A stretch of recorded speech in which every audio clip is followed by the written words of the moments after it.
अस्सलामु अलैकुम वरहमतुल्लाहि वबरकातुहू। इन्नल हम्दुलिल्लाह नहमदुहु व नस्तईनुहु व नस्तगफिरुहु व नऊज़ु बिल्लाहि मिन शुरूरि अनफुसिना व मिन सय्यिआति अमालिना। मन यहदिहिल्लाहु फला मुदिल्ल लहु व मन युद्लिल फला हादिय लहु व अशहदु अन ला इलाहा इल्लल्लाहु वहदहु ला शरीका लहु व अशहदु अन्ना मुहम्मदन अब्दुहु व रसूलुहु सल्लल्लाहु तआला अलैहि व अला आलिहि व सहबिहि व सल्लम तस्लीमन कसीरा। अम्मा बाद फ़क़द क़ाल इमाम अल-बुख़ारी रहमहुल्लाहु तआला बाबु तरतील फ़िल क़िराअह व क़ौलिही तआला वरत्तिलिल क़ुरआन तरतीला व क़ौलिही तआला क़ुरआनन फ़रक़नाहु लितक़रअहु अलन्नासि अला मुक्स व मा युकरहु अन युहज़्ज़ा कहज़्ज़ि शि'r युफ़रक़ु युफ़स्सलु। क़ाल इब्न अब्बास रज़ियल्लाहु अन्हुमा फ़रक़नाहु फ़स्सलनाहु। सम्मानित भातृमंडলী, আল্লাহ রাব্বুল আলামিনের প্রশংসা এবং প্রিয় নবী সাল্লাল্লাহু আলাইহি সাল্লামের উপর সালাত ও সালামের পর আজ বুধবার 27শে শাবান 1446 হিজরি মোতাবেক 26শে ফেব্রুয়ারি 2025 আমাদের ধারাবাহিক আলোচনা সহিহ বুখারীর ফাজাইলে কোরআন পর্ব নম্বর 6। ইমাম বুখারীর এই কোরআনের ফজিলত পর্বের অধ্যায় নম্বর হচ্ছে 28। সেখান থেকে আজকে আমরা শুরু করব। তাতে বলছেন ইমাম বুখারী রাহিমাহুল্লাহু তাআলা বাবু তারতিল ফিল কিরাআহ। এই অধ্যায় হচ্ছে কোরআনে কারীমের তেলাওয়াত ধীরে ধীরে সুস্পষ্ট ভাবে করা। কোরআনে কারীম ধীরে ধীরে সুস্পষ্ট ভাবে তেলাওয়াত করা বা পাঠ করা। তারতিল মানে ধীরে ধীরে, তাড়াহুড়া করে নয়,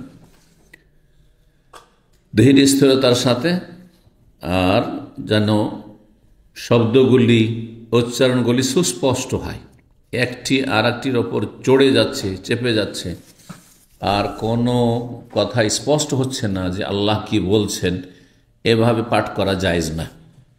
যেটা আমাদের দেশীয় হানাফি সমাজের তারাবির তেলাওয়াত।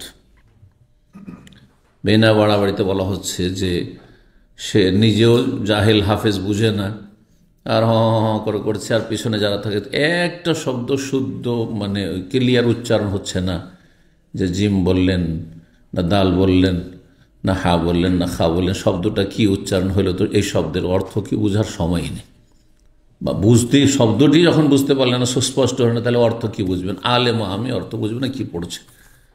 শুধু এতটুকু হয়তো আইডিয়া করা যাবে যে হয়তো এই সূরাটি পড়ছে, ওই আয়াতগুলি পড়ছে, কিচ্ছু বোঝা যায় না। জায়েজ না এরকম তেলাওয়াত, মোটেই জায়েজ না। কম পক্ষে তেলাওয়াতের দুটো পদ্ধতি হচ্ছে, একটা হচ্ছে তারতিল মানে ধীর স্থিরতার সাথে টান দিয়ে লম্বা করে পড়া। আজকালকার গাতে ভাষায় সেটাকে তারতিল বলা হয়, ধীরে ধীরে পড়া। আরেকটি হচ্ছে হাদর।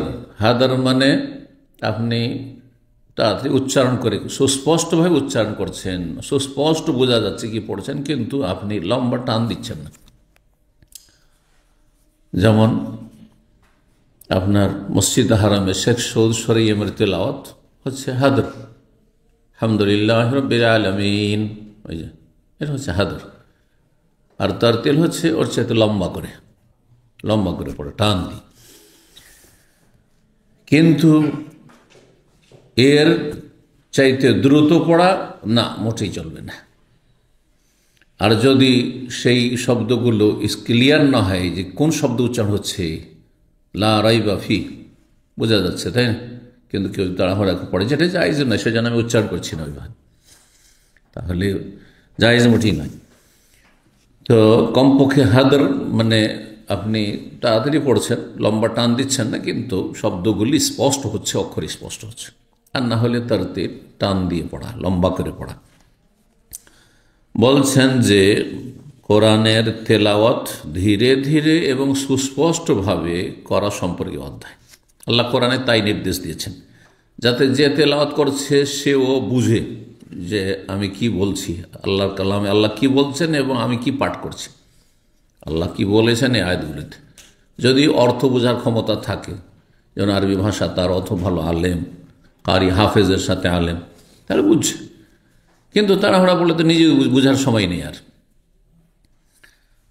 এ হচ্ছে ধীরে স্থিরভাবে পড়া। কোরআনে কারিমে নির্দেশ রয়েছে। আর যদি তাড়াতাড়ি পড়েন তবুও সেটা যেন সুস্পষ্ট হয়, যেটাকে হাদার বলা হয়, কিন্তু একটি আর একটির ওপর যেন চড়ে না যায়, অস্পষ্ট না হয় অক্ষর বা শব্দ। দুটি আয়াত এখানে নিয়ে এসছেন এই মর্মে। আল্লাহ বলছেন অকৌলি, তার মহান আল্লাহর বাণী নিয়ে এসছেন। বুখারী বলছেন মহান আল্লাহ বলেন ওয়ারাত্তিলিল কোরআন তারতিলা, সূরা মুজাম্মিল আয়াত নম্বর 4। হে নবী সাল্লাল্লাহু আলাইহি ওয়াসাল্লাম, সরাসরি নবীকে সম্বোধন করা হয়েছে, আর পরোক্ষভাবে প্রত্যেক নবীর উম্মতকে, মুসলিমকে সম্বোধন করা হয়েছে। হে নবী, হে মুসলিম, তুমি ওয়ারাত্তিলিল কোরআন, কোরআনকে ধীরে ধীরে সুস্পষ্টভাবে পাঠ করো, কোরআন ধীরে ধীরে সুস্পষ্টভাবে তেলাওয়াত করো। দ্বিতীয় আয়াত মহান আল্লাহর বাণী বলছেন রাহিমাহুল্লাহ, সূরা বনী ইসরাইলের আয়াত নম্বর 106, যার অপর নাম সূরাতুল ইসরা। ও কোরআনান ফারাকনাহু, আল্লাহ বলছেন যে আমি কোরআনকে নাজিল করেছি। ফারাকনাহু মানে একসাথে অবতীর্ণ না করে, কি করা, ধীরে ধীরে। ফারাকনাহু মানে বিভিন্ন সময়, 23 বছরের দীর্ঘ সময়ে ফারাকনাহু মানে পৃথক পৃথক করে নাজিল করেছি। কখনো একটি সূরা নাজিল হলো, ছোট সূরা, অথবা সূরা কিছু অংশ, কিছু আয়াত নাজিল হইল। বড় সূরাগুলির এই আয়াত 10টি 20টি 50টি আয়াত কখন নাজিল হলো, কখনো 2টো 3টে নাজিল হলো, যখন যেমন মানুষের প্রয়োজন হয়েছে, অথবা আল্লাহ রাব্বুল আলামিন জানাতে চেয়েছেন। একমাত্র কোরআনে কারিমের বৈশিষ্ট্য যে কোরআন ধীরে ধীরে 23 বছরে নাজিল হয়েছে। এছাড়া যত আসমানি কিতাব রয়েছে, তাওরাত হোক, ইনজিল হোক, জবুর হোক, আর সোহফে ইব্রাহিম আলাইহিস সালামের সহিফা, এইগুলোর কথা কোরআনে আছে। আর বাকি আরও অন্য রসুলদের ওপর যে আসমানি কিতাব এসেছে, আমরা বিশ্বাস করব যে আরও রসুল এসেছেন, তাদের ওপর আসমানি কিতাব নাজিল হয়েছে, কিন্তু সেগুলির নামও জানি না, আর সেই সব নবীর নামও জানি না যাদের ওপর হয়তো আসমানি কিতাব নাজিল হয়েছে। শুধুমাত্র মূসা আলাইহিস সালামের কথা জানি যে তাওরাত নাজিল হয়েছে, ঈসা আলাইহিস সালামের কাছে ইনজিল নাজিল হয়েছে, দাউদ আলাইহিস সালাম জবুর নাজিল হয়েছে, ইব্রাহিম আলাইহিস সালামের কাছে সোহফে ইব্রাহিম মুসা সূরা আলাতে রয়েছে। তো এগুলি একবারই নাজিল হয়েছে, মানে একবারে গ্রন্থ আকারে আল্লাহ দিয়ে দিয়েছেন। মূসা আলাইহিস সালামকে ডাকলেন তোর পাহাড়ে, যে আসো। মূসা আলাইহিস সালাম গেলেন, 30 দিনের জন্য প্রথম গেলেন, আল্লাহ ডাকলেন, তারপরে আরও 10 দিন বৃদ্ধি করে 40 দিন করলেন। 40 দিন মূসা আলাইহিস সালাম সেখানে সিয়াম পালন করে রোজা রাখলেন, আর আল্লাহ রাব্বুল তাওরাত, একবারে তাওরাত গ্রন্থ ধরিয়ে দিলেন। একবারে যদি আপনাকে গোটা বছরের, একজন মাদ্রাসা বা স্কুলের ছাত্র একবারে গোটা বছরের কোর্স যদি ধরে দেয় যে এই 1 বছরে এই সিলেবাস তুমি যাও, এইটা তোমার হোমওয়ার্ক থাকলো, তো পড়াটা বেশি ভালো হবে নাকি যদি প্রত্যেক দিন এক একটা করে চ্যাপ্টার দিয়ে দিয়ে গোটা বছরে পুরো কোর্সটা, সিলেবাসটা শেষ করা হইল? কোনটা পড়া ভালো হবে? প্রত্যেক দিন কিছু কিছু হোমওয়ার্ক দেওয়া হচ্ছে, 2 পেজ 3 পেজ করে দেওয়া হচ্ছে, এক একটা করে চ্যাপ্টার দেওয়া হচ্ছে, এইভাবে, যেটা নিয়ম লেখাপড়া, ঠিক না? এটা তো করতে পারে কোনো শিক্ষা প্রতিষ্ঠান, স্কুল, কলেজ, ইউনিভার্সিটি, মাদ্রাসা, যে এই যে ধরিয়ে দিলাম, হ্যাঁ তোমার তফসিরের সাবজেক্ট, যে 10 পারা তফসির গোটা বছর ঠিকা থাকলো, 1 বছর থাকলো, আর তুমি 10 পারা তফসির থাকলো, কত মুশকিল হয়ে যাবে। কিন্তু ডেইলি কিছু না কিছু তফসির, তাই না? তো আল্লাহ রাব্বুল আলামিন কোরআনে কারীমকে এমনভাবে নাজিল করে যাতে করে কোরআনে কারীমের সংরক্ষণ করা, কোরআনে কারীমের আয়ত্ত করা, কোরআনে কারীমকে বুঝা, কোরআনে কারীমের মাসলাগুলিকে জেনে নেওয়া সহজ হয়। অল্প অল্প করে জানছেন, ডেইলি কিছু কিছু করে শিখছেন, এখানে কি হচ্ছে, ইহা স্টক হচ্ছে, জমা হচ্ছে। কিন্তু একসাথে অনেক কিছু জানলে সব ভুলে যাবেন, সব ভুলে যাবেন। এই জন্য যারা সারা রাত ব্যাপী জলসা মাহফিল শুনে, তারা কিছুই বলতে পারে না যে কি শুনেছে। কারণ শুরু করেছে বিকেলবেলা জলসা মাহফিল শুরু হয়েছে, আর রাত্রে 2টা 3টাতে শেষ হয়েছে। ও বিকেলে যা শুনেছে, মাগরিব পর যা শুনে, এক তো প্রথম কথা যে হাট বাজার মেলা, হ্যাঁ, আর তারপরে হাসানো কাঁদানো নাম হচ্ছে ওয়াজ মাহফিল। তারপরে যদি কিছু তার মধ্যে ভালো কোনো কেউ আলোচক আসে আর যদি বিষয়ভিত্তিক আলোচনা করে, আর তাতে যদি হাসানো আর কাঁদানো না থাকে, তো তার আকর্ষণ নেই, শুনতেও চায় না মানুষ। হ্যাঁ, গানের সুরে কিছু শোনার পরে যদি এইরকম কথা শুনে, তার মজা লাগবে? মজা লাগবে না। আর অধিকাংশ লোক তো অশিক্ষিত মূর্খ, যার ফলে তারা তো আর জ্ঞান বুঝে না, বুঝে না, কানকে শুনতে ভালো লাগছে, হ্যাঁ, আর খুব মজা লাগছে শুনে, হ্যাঁ, খুব টেস্ট পাচ্ছি, ব্যাস, কি শুনলে খুব ভালো লাগলো। আজকের ওয়াজ না খুবই সুন্দর ছিল, কি বিষয় ছিল বলেন তো, কেউ বলতে পারবে না, খোঁজ করে দেখিয়ে। যার ফলে খরচ বেশি, লাভ মোটেই নেই অথবা সামান্য আছে। আর বিজ্ঞাপনে আলোচকের নাম আপনার কি লাগাইতে হবে এটাকে বলে, হ্যাঁ, আপনার দূরবীন, হ্যাঁ, না বলবেন, হ্যাঁ, টেলিস্কোপ বলবেন না মাইক্রোস্কোপ বলবেন, দিয়ে লাগিয়ে দিতে হবে। একবারে জুম করেও পড়া যায় না। কিছু কিছু বিজ্ঞাপন আজকাল আছে 50 জন আলোচক, 50 জন, আর বাকি যে প্রধান অতিথি আর বিশিষ্ট অতিথি আর কত রকমের জানা কিছু শেখাতে, ভাষাগুলো শেখা হচ্ছে সবাইকে খুশি করার উদ্দেশ্য। এমন একজন শুধু প্রধান করে রেখে দিলে বাকিগুলো অসন্তুষ্ট হয়ে যায়। আপনি হচ্ছেন প্রধান, তা আপনি হচ্ছেন বিশিষ্ট, হ্যাঁ, আপনি হচ্ছেন আর কিছু, আউযুবিল্লাহ, আল্লাহ হেফাজত করি। সত্যি এগুলো না করে মসজিদ একজন ভালো আলেম রাখেন, শিক্ষক রাখেন, তার কাছে আপনি গ্রামবাসী শিখেন, যে টাকাটা মাহফিলে খরচ গোটা বছরের বেতন চলে আসবে এবং ভালো বেতন দিয়ে তার কাছ থেকে ইলম শিখতে পারবেন। আল্লাহ বোঝার তৌফিক দান করে জাতিকে। জাতির নেতৃত্ব রয়েছে অবুঝদের হাতে, খুব খারাপ ভাষা বললাম না, মানহানিকর, অবুঝদের হাতে, যারা বুঝে না, পয়সা আছে, যা ইচ্ছা তাই করছে, নেতৃত্ব ক্ষমতা আছে, দাপট আছে, মাতাব্বরি আছে, যা ইচ্ছা তাই করছে। তাদের যদি দিন সম্পর্কে জ্ঞান থাকতো, দিন জানার আগ্রহ থাকতো, দিন পালন করার উদ্দেশ্য থাকতো, তাহলে এসব করতো না। জি, তো আল্লাহ বলছেন কোরআনান, মানে আমি কোরআনকে নাজেল করেছি, ফারাকনাহু, সেটা কিভাবে ভেঙে ভেঙে বিভক্ত করে, পৃথক পৃথক ভাবে, একবারে নয়। প্রথম নাজেল হইল সূরা ইকরা বিসমি রাব্বিকাল্লাযী খালাক, 5টি আয়াত। তারপরে দ্বিতীয় পর্বে নাজেল হলো ইয়া আইয়ুহা সূরাতুল মুদ্দাসসিরের কিছু আয়াত, এইভাবে নাজেল হইল। সর্বশেষ শেষ দিকে এসে মদিনায় বড় বড় যে সূরাগুলি রয়েছে আর যেগুলি লম্বা আয়াত রয়েছে সেগুলি নাজেল হইল।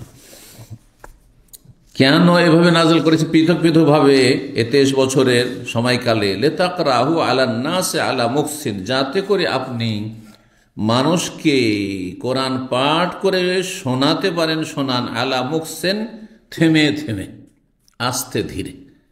আসলে আজকে 10টি আয়াত এসছে, এই 10টি আয়াত আজকে এসছে, শিখো, শোনো, এর তফসির শুনে নাও আর মুখস্থ করে নাও। আগামীকালকে আবার 5টি এসছে, 10টি এসছে, এভাবে ডেইলি কিছু না কিছু কোর্স, আসমানি সিলেবাস। ওয়ানাজ্জালনাহু তানজিলা, এবং আমি ধীরে ধীরে নাজেল করেছি। তানজিল মানে আস্তে ধীরে, একবারে নয়। কোরআনের বৈশিষ্ট্য হচ্ছে তানজিল মানে প্রথম আসমান থেকে নবী সাল্লাল্লাহু আলাইহি ওয়াসাল্লাম পর্যন্ত 23 বছরে ধীরে ধীরে নাজেল করা, এই বৈশিষ্ট্য কোরআন রয়েছে। আর লহে মাহফুজ 7 আসমানের ওপর থেকে প্রথম আকাশে, ইন্না আনজালনাহু ফি লাইলাতিন, একবারে গোটা কোরআন 30 পারা 114টি সূরা নাজেল করে দিয়েছেন আল্লাহর বলে প্রথম আকাশে। তাহলে কোরআনের বৈশিষ্ট্য এনজালো মানে একবারে নাজেল করা হয়েছে 7 আকাশ থেকে প্রথম আকাশ পর্যন্ত, আর প্রথম আকাশ থেকে নিয়ে দীর্ঘ 23 বছরের তানজিল মানে ধীরে ধীরে নাজেল, দুটোই বৈশিষ্ট্য।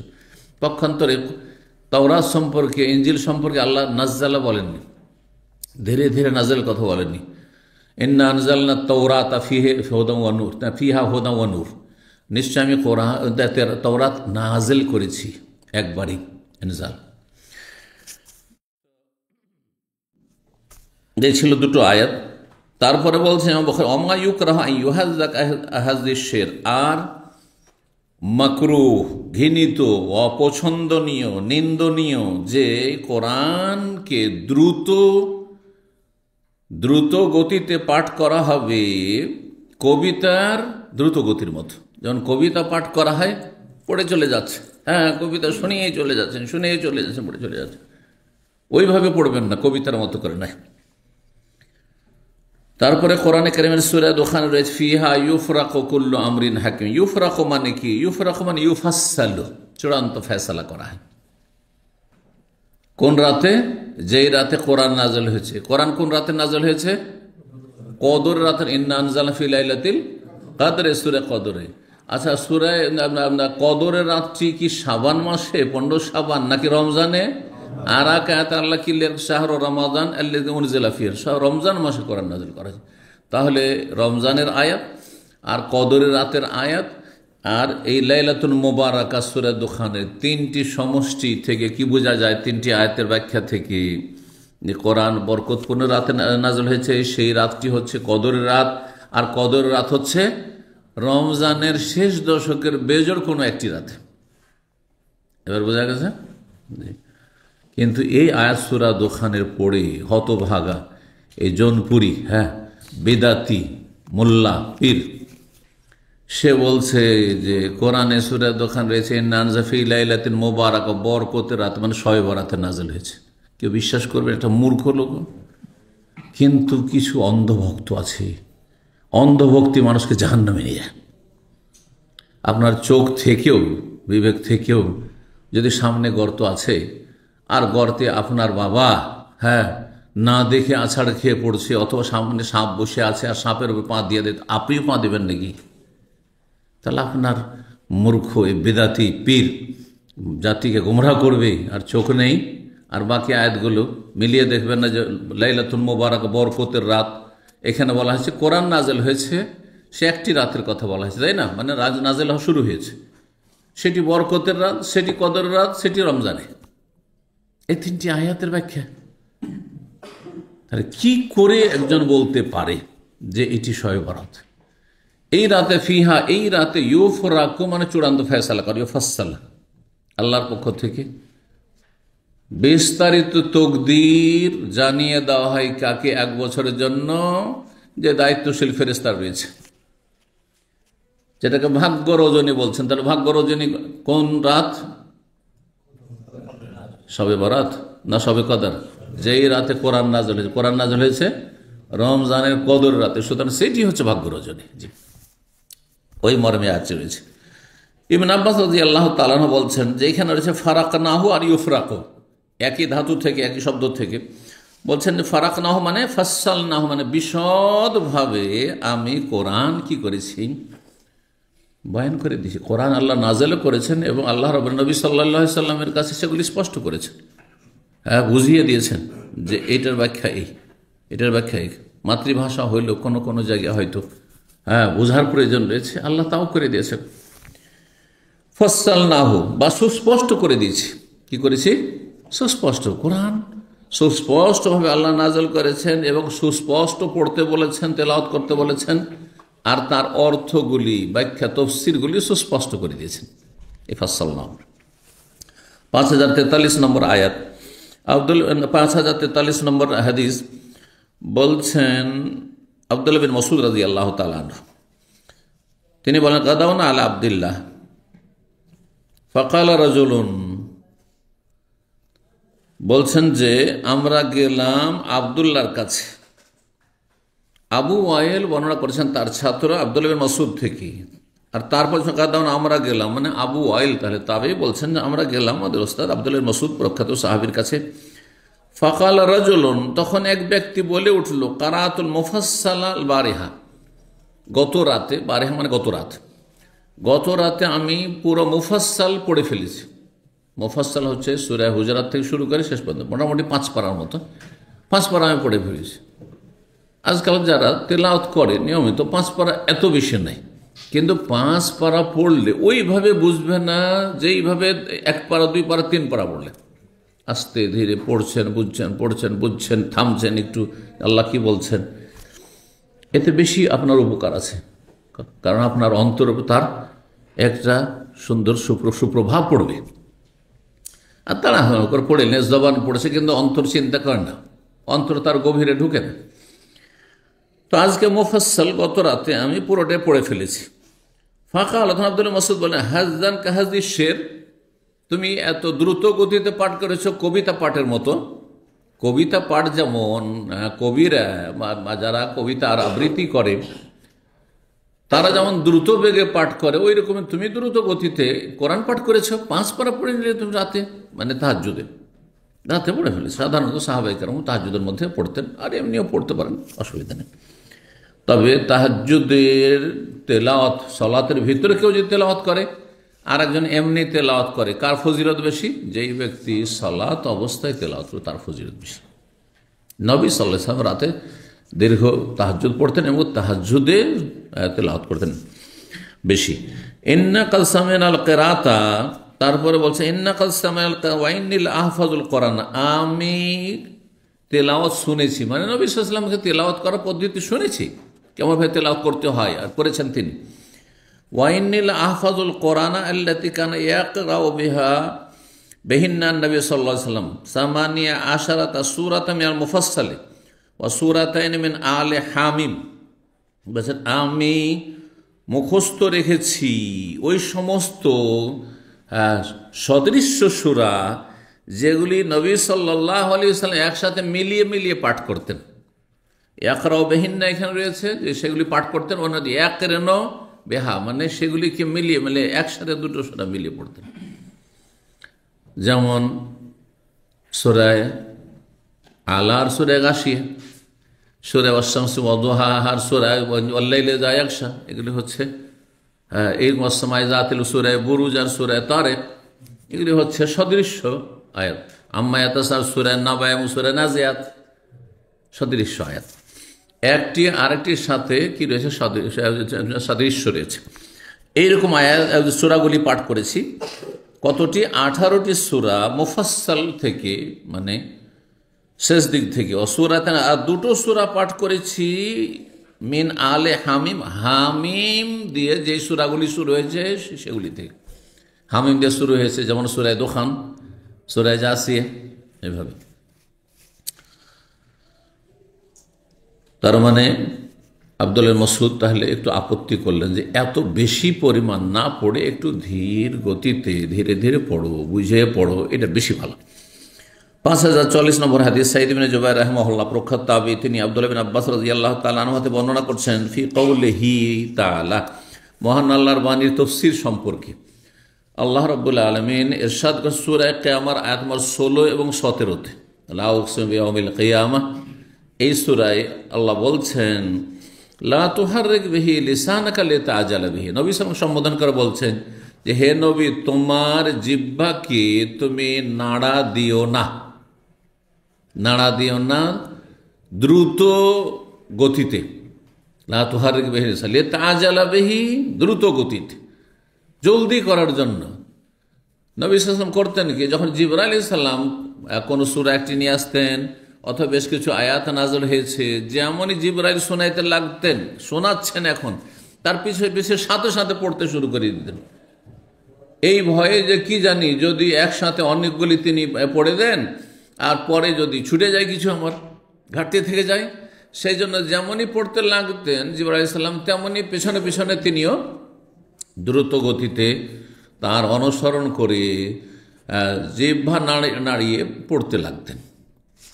আল্লাহ বলছেন তুমি তাড়াহুড়া করিও না। কেন কেন তাড়াহুড়া করবে? এই জন্য যে কোনো জায়গায় কোনো শব্দ ছুটে যায়, কোনো একটি আয়াত ছুটে যায়, কোনখানে ভুল থেকে যায়, না না না, ইন্না আলাইনা জামাহু ওয়া কুরআন, আমি আল্লাহ বলছি হে নবী তোমাকে যে আমার দায়িত্ব হচ্ছে এই কোরআনকে একত্রিত করা, কোরআন এবং পড়িয়ে দেওয়া, পাঠ করিয়ে দেওয়া, কেমনভাবে তেলাওয়াত করতে হবে তাও, কোরআন মানে কেরাত হোক, পড়িয়ে দেওয়া সহি শুদ্ধ করে, শুধু তাই না, সুম্মা ইন্না আলাইনা বায়ানা, এমন কি বিশদভাবে তার ব্যাখ্যা বিশ্লেষণ তফসির করে দাও, এটিও আমার দায়িত্ব, বুঝিয়ে দাও। কোনো আয়াত পড়লে আর বুঝলে না, অস্পষ্ট থেকে গেল, কি এটার কি অর্থ হইতে পারে, এমনটাও থাকবে না, যে আমার দায়িত্ব, আল্লাহ বলছে, সুতরাং তোমার কি চিন্তা। তারপর থেকে রাসূলুল্লাহ সাল্লাল্লাহু আলাইহি ওয়াসাল্লাম অপেক্ষা করতেন, যখন জিবরাইল আলাইহিস সালাম শোনাইতে লাগলেন এসে কোরআন, তখন পুরো শুনতেন মনোযোগী, একটুও তিনি তাড়াহুড়া করতেন না। যখন পড়া পুরোটা শেষ হয়ে গেল তখন তিনি শুরু থেকে পড়তে লাগতেন, পুরোটা পড়ে নিতেন, মনোযোগী হয়ে যে একবার শুনতেন সব মুখস্থ হয়ে গেছে, কারণ দায়িত্ব আল্লাহ নিয়েছেন। একবার শুনলেন নবী সাল্লাল্লাহু আলাইহি সাল্লামের স্মৃতিতে সব গেঁথে গেছে, মুখস্থ হয়ে গেছে। বলছেন আয়াতে তাফসীরে কে বর্ণনা করেছেন? ইবনে আব্বাস নবী সাল্লাল্লাহু চাচাতো ভাই। কানা রাসূল ইযা নাযালা আলাইহি জিবরিল বিল ওয়াহী, রাসূলুল্লাহ সাল্লাল্লাহু আলাইহি ওয়াসাল্লাম অবস্থা এমন হতো যে যখন জিবরাইল আলাইহিস সালাম ওহী নিয়ে অবতরণ করতেন, ওয়া কানা মিম্মা ইউহাররিক বিহি লিসানাহু ওয়া শাফাতাইহি ফায়াশতাদ্দু আলাইহি, তখন রাসূলুল্লাহ সাল্লাল্লাহু আলাইহি ওয়াসাল্লাম তার জিহ্বা এবং দুই ঠোঁট দ্রুত গতিতে নাড়া দিতে লাগতেন, নাড়াচাড়া করতে লাগতেন, ফেলাতে শুরু করতেন। হ্যাঁ, জিহ্বা এবং দুই ঠোঁট, শাফাতু দুই ঠোঁট, ফায়াশতাদ্দু আলাইহি, তখন তার যেন সেটি সংরক্ষণ করতে কঠিন হইত। কারণ একজন পড়ছে আর তার সাথে সাথে যদি পড়তে লাগেন তো একটু গোলমাল হয়ে যাবে।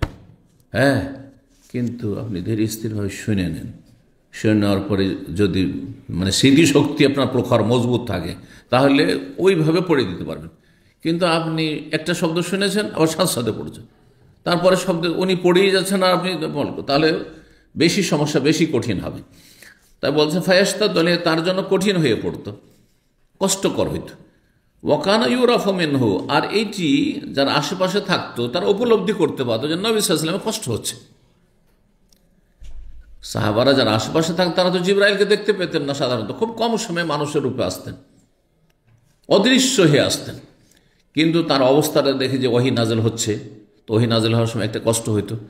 যখন কোনো রূপ না ধারণ করে অদৃশ্য হয়ে আসতেন জিবরাইল আলাইহিস সালাম, তখন বেশি কষ্ট হইতো। এবং নবী সাল্লাল্লাহু আলাইহি ওয়াসাল্লাম যেহেতু তার সাথে আবার তাড়াহুড়া করছেন, তখন আরও কষ্ট হইতো। আর এটি উপলব্ধি করা যেত, ওয়াকানা ইউরাফু মিনহু, নবী সাল্লাল্লাহু আলাইহি ওয়াসাল্লামের যে অবস্থা হচ্ছে এটি উপলব্ধি করা যেত। ফানজালাল্লাহুল আয়া আল্লাতী ফি লা উকসিমু বিয়াউমিল কিয়ামা, সেই আয়াত আল্লাহ নাযিল করে যেটি সূরা কিয়ামতে রয়েছে, লা উকসিমু বিয়াউমিল কিয়ামা দিয়ে শুরু হয়েছে এই সূরা।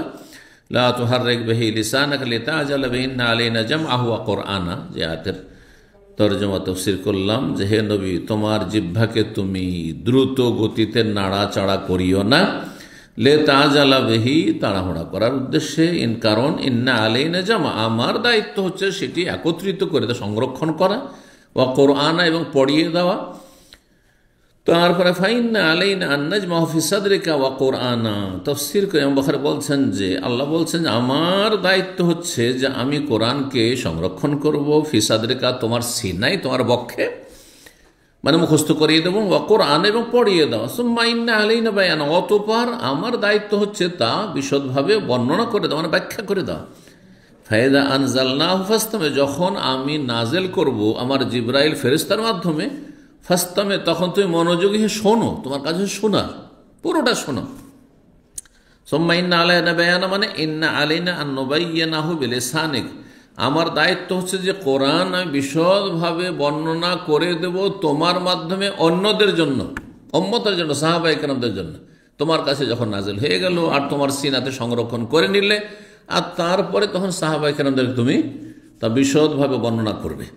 কাল বর্ণনাকারী বলছেন ওয়াকানা ইযা আতাহু জিবরিল আতরাকা, তারপর থেকে যখন জিবরাইল আলাইহিস সালাম ওহী নিয়ে আসতেন তখন রাসূলুল্লাহ সাল্লাল্লাহু আলাইহি ওয়াসাল্লাম মাথাটাকে নিচু করে চুপ হয়ে যেতেন। আতরাকা মাথা ঝুঁকিয়ে চুপ থাকা। যদি কেউ মনোযোগী হয়ে চুপ থাকে তাহলে এমন নয় যে আপনি মনোযোগে শুনছেন আর এরকম করছেন, কারণ এরকম করলে তো এদিক ওদিক লোকজন যাচ্ছে ওই দিকে অন্য মনস্ক হয়ে যাবেন। কিন্তু আপনি যদি এইভাবে যান, যারা মনোযোগী হয়ে শোনে সাধারণত কি, ঠিক না, তো আতরাকা, মাথা ঝুঁকিয়ে দিয়ে চুপ থাকতেন রাসূলুল্লাহ সাল্লাল্লাহু আলাইহি ওয়াসাল্লাম, চুপ হয়ে শুনতেন।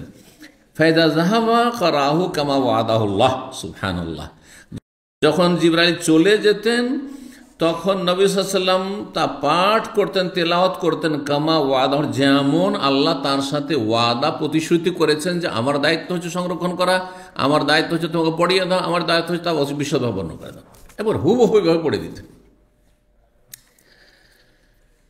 29 নম্বর অধ্যায় বলছে বাব মাদ্দিল কেরাতি, অধ্যায় হচ্ছে মদ সহকারে পাঠ করা। এটা মদ হচ্ছে মদ, এটি কেরাতের একটি পরিভাষা। এই অর্থ দিয়ে এই অর্থ কেউ কেউ এই অনুবাদ করতে করেছেন, ওইভাবে আমি বললাম মদ সহকারে পাঠ করে, কিন্তু মদেরও তো একটা অর্থ আছে। মদ তো আরবি শব্দ, বাবু মাদ্দিল কেরাম, মাদ্দা ইয়ামুদ্দ মানে কি, মাদ্দা ইয়ামুদ্দ মানে টান দেওয়া, লম্বা করে পড়া, দীর্ঘায়িত করে পড়া। যেমন প্রত্যেকটি আয়াতের শেষে বা যেই জায়গাগুলিতে টান দেওয়ার সুযোগ আছে টান দেবে, সব জায়গায় টান দিলে চলবে না। আলহামদকে হামদ যদি করেন তো হবে হারাম, এখানে টানার কোনো সুযোগ নেই। কিন্তু লিল্লাহি আল্লাহকে যত টান দেবে, আল্লাহ টান দেন, লিল্লাহ টান দেন, লম্বা টান দেওয়ার সুযোগ আছে এখানে। আরবি উচ্চারণ অলঙ্কার আছে, তার নিয়ম নীতিমালা আছে। হ্যাঁ, যেমন প্রত্যেক ভাষার নিয়ম নীতিমালা আছে। রব্বিল আলামিন, রব্বিতে টান দেওয়া যাবে না, কিন্তু আলামিন, আর রহমানির রহিম, মালিক ইয়াউমিদ্দিন, এই যে টান দিয়ে পড়তেন এবং এক এক আয়াতিকে থামতেন, প্রত্যেকটি আয়াতের শেষে থামতেন। আয়াতান আয়াতান, একটি আয়াতের সাথে আর একটি আয়াত মিলিয়ে কখনো রাসূল পড়তেন না। এই জন্য এটি সুন্নত নয়। অর্থ যদি পরিবর্তন না হয়, ভুল না বুঝে হ্যাঁ শোননেওয়ালা, তাহলে এক আয়াতকে আর এক আয়াতের সাথে মিলিয়ে পাঠ করা জায়েজ, কিন্তু উত্তম হচ্ছে প্রত্যেক আয়াতে থামা, স্টপ করা। তো কেরাতকে তাহলে কি করা? মাদ্দুল কেরা মানে কেরাত, হ্যাঁ লম্বা টান দিয়ে পড়া। বাংলা মদ মানে হচ্ছে টান দিয়ে পড়া। এই জন্য যে মদগুলি রয়েছে, মদের কায়দা কানুন কেউ পড়েছেন? হ্যাঁ, মদের বিভিন্ন প্রকার রয়েছে, মধ্যে মুত্তাসিল, মধ্যে মুনফাসিল, মধ্যে লাজিম, কালিমে মুসাক্কাল, কালিমে মুখাফফাফ, মধ্যে আরিজ, হ্যাঁ মধ্যে আরিজ লিন, মেলা রয়েছে। কোনটা কতটা হারকাত টান দেবেন সব কায়দা কানুন রয়েছে। তো মদ মানে হচ্ছে টান দিয়ে পড়া, যেমন ওয়ালাদ্দাল্লিন, এই যে দলকে অনেক লম্বা টান দেবে, হ্যাঁ 6 হরকাত পর্যন্ত। কিন্তু লিন ইয়ানুন ওইটা ওর চাইতে কম হইতে হবে। জি, আমিন, আমিন নয়, আমিন মদটি, হ্যাঁ মিন ওখানেও টান। জি, তো কেরাত কি করা? কে দীর্ঘায়িত করা বা লম্বা টান দিয়ে পড়া। সহজ ভাষায় এর ব্যাখ্যা করতে হলে কি হয়? তেলাওয়াত করবেন টান দিয়ে, যেখানে টান দেওয়ার সুযোগ আছে। 5045 নম্বর হাদিস বর্ণনা করছেন কাতাদা তাবি, তিনি বলছেন সাআলতু আনাস বিন মালিক, আমি আনাস বিন মালিক রাদিয়াল্লাহু আনহু জিজ্ঞেস করলাম আন কিরাআতিন নবী সাল্লাল্লাহু আলাইহি ওয়াসাল্লামের তেলাওয়াত সম্পর্কে, কোরআন পাঠ সম্পর্কে, যে তিনি কেমন পড়তেন। আজকাল আমাদের কৌতূহল জানার, আজকাল তো মেলা কারি মেলা রকম করে পড়ছে। মক্কার তেলাওয়াত একরকম, মদিনার তেলাওয়াত একরকম, যদিও কাছাকাছি, কিন্তু মিশরের তেলাওয়াত এক আলাদা, মিশরি তেলাওয়াত, বাংলাদেশি তেলাওয়াত, হ্যাঁ আপনার ইন্দোনেশিয়া মালয়েশিয়ার তেলাওয়াত খানিকটা আপনার মিশরি তরিকার। তো নবী সাল্লাল্লাহু আলাইহি ওয়াসাল্লাম কি সবগুলি পড়েছেন সব রকম করে? না, নবী সাল্লাল্লাহু আলাইহি ওয়াসাল্লাম এত টান টন দিয়ে যেমন মিশরীয় পদ্ধতি তেলাওয়াত সেভাবে পড়েননি। নবী সাল্লাল্লাহু আলাইহি ওয়াসাল্লাম তেলাওয়াতের পদ্ধতিটি, যেহেতু তিনি এই আরব দেশের জাজিরার উপদ্বীপের মক্কা মদিনার মানুষ ছিলেন, সুতরাং যেইভাবে পরম্পরা চলে আসছে এখানকার তেলাওয়াত তার কাছাকাছি ছিল, বা এই তেলাওয়াতগুলি নবী সাল্লাল্লাহু আলাইহি ওয়াসাল্লামের কাছাকাছি তেলাওয়াত। কিন্তু বলা যাবে না যে এই কারিগুলো যে আছে বা হ্যাঁ মক্কা মদিনা ইমাম সাহেবরা আছেন, অমুক ইমামের তেলাওয়াত নবী সাল্লাল্লাহু আলাইহি ওয়াসাল্লামের কাছাকাছি, এটা নিশ্চিত বলতে পারবেন না। তবে মোটামুটি এখানকার তেলাওয়াতটি নবী সাল্লাল্লাহু আলাইহি ওয়াসাল্লামের তেলাওয়াতের কাছাকাছি, যাতে খুব তাড়াহুড়াও নেই একবারে, আর লম্বা একবারে টান গলাকে আর শ্বাসকে দিল, ফুলিয়ে দিল একবারে, হ্যাঁ চোখ মুখ লাল করে দিল তেলাওয়াত করতে গিয়ে, আর একটি গোটা সূরা এক শ্বাসে পড়লো না। না, এগুলো তরিকা, বানানো তরিকা, এগুলো বানানো তরিকা, পরবর্তীকালের তরিকা। তো বলছেন, যখন জিজ্ঞাসা করা হলো আনাস বিন মালিককে যে আপনি তো 10 বছর খেদমত করেছেন নবী সাল্লাল্লাহু আলাইহি ওয়াসাল্লাম, তার সাথে থেকেছেন, তো নবী সাল্লাল্লাহু তেলাওয়াত কেমন ছিল? ফাকাল, তখন তিনি বলেন কানা ইয়ামুদ্দু মাদ্দান, নবী সাল্লাল্লাহু আলাইহি ওয়াসাল্লাম লম্বা টান দিয়ে তেলাওয়াত করতেন, টান দিয়ে তেলাওয়াত করতেন।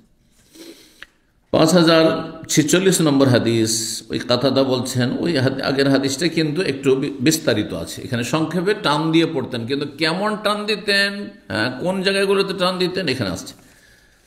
জিজ্ঞাসা করা হয় আনাস রাদিয়াল্লাহু তাআলা আনহুকে, সৈয়দ আনাস, কাইফা কানাত কিরাআতুন নবী সাল্লাল্লাহু আলাইহি ওয়াসাল্লামের তেলাওয়াত কেমন ছিল কোরআনে কারীমের? ফাকালা, তিনি বলেন কানাত মাদ্দান, হ্যাঁ টান দিয়ে তেলাওয়াত হতো, একটু লম্বা টানে তেলাওয়াত করতেন। সুম্মা কারা, তারপরে তার নিয়ম নীতিমালাটা পড়ে শোনালেন, কি বিসমিল্লাহির রহমানির রহিম, এই রহমান রাহিম টান দি থামতেন ওখানে। আবার তারপরে বলছেন ইয়ামুদ্দ বিসমিল্লাহ, এই আল্লাহ টান দিতেন, একটু আগে যেন বললাম ইয়ামুদ্দ টান দিতেন কিসে? বিসমিল্লাহ আল্লাহ। তারপরে ওয়ামুদ্দবির রহমান রহমান এই টান দিতেন, ওয়ামুদ্দবির রাহিম আর রাহিম এ টান দিতেন, এভাবে টান দিতেন। 30 নম্বর অধ্যায় বলছেন যে বাবু তারজি, এই অধ্যায় হচ্ছে তারজি করে তেলাওয়াত করা। আবার তারজি মানে কি? তাহলে এখানে একটা তারতিল পড়লাম প্রথম অধ্যায়, আরেকটি পড়লাম মদ করে পড়া, আরেকটি হচ্ছে তারজি করে পড়া। তাহলে কোরআনে কারীমের তেলাওয়াতের এই বৈশিষ্ট্যগুলো থাকতে হবে। আপনার তেলাওয়াত যেন তারতিলের সাথে মানে সুস্পষ্ট আর ধীরে ধীরে হয়। আপনার তেলাওয়াতে আয়াতে যে জায়গাগুলোতে টান দেওয়ার সুযোগ আছে টান দিয়ে আপনি পড়বেন, আপনি শর্ট করে দিবেন না। আপনি শর্ট করে দাও হঠাৎ করে, তার মানে ছাদ থেকে আছাড় খেয়ে পড়ে যান, বুঝতে পেরেছেন?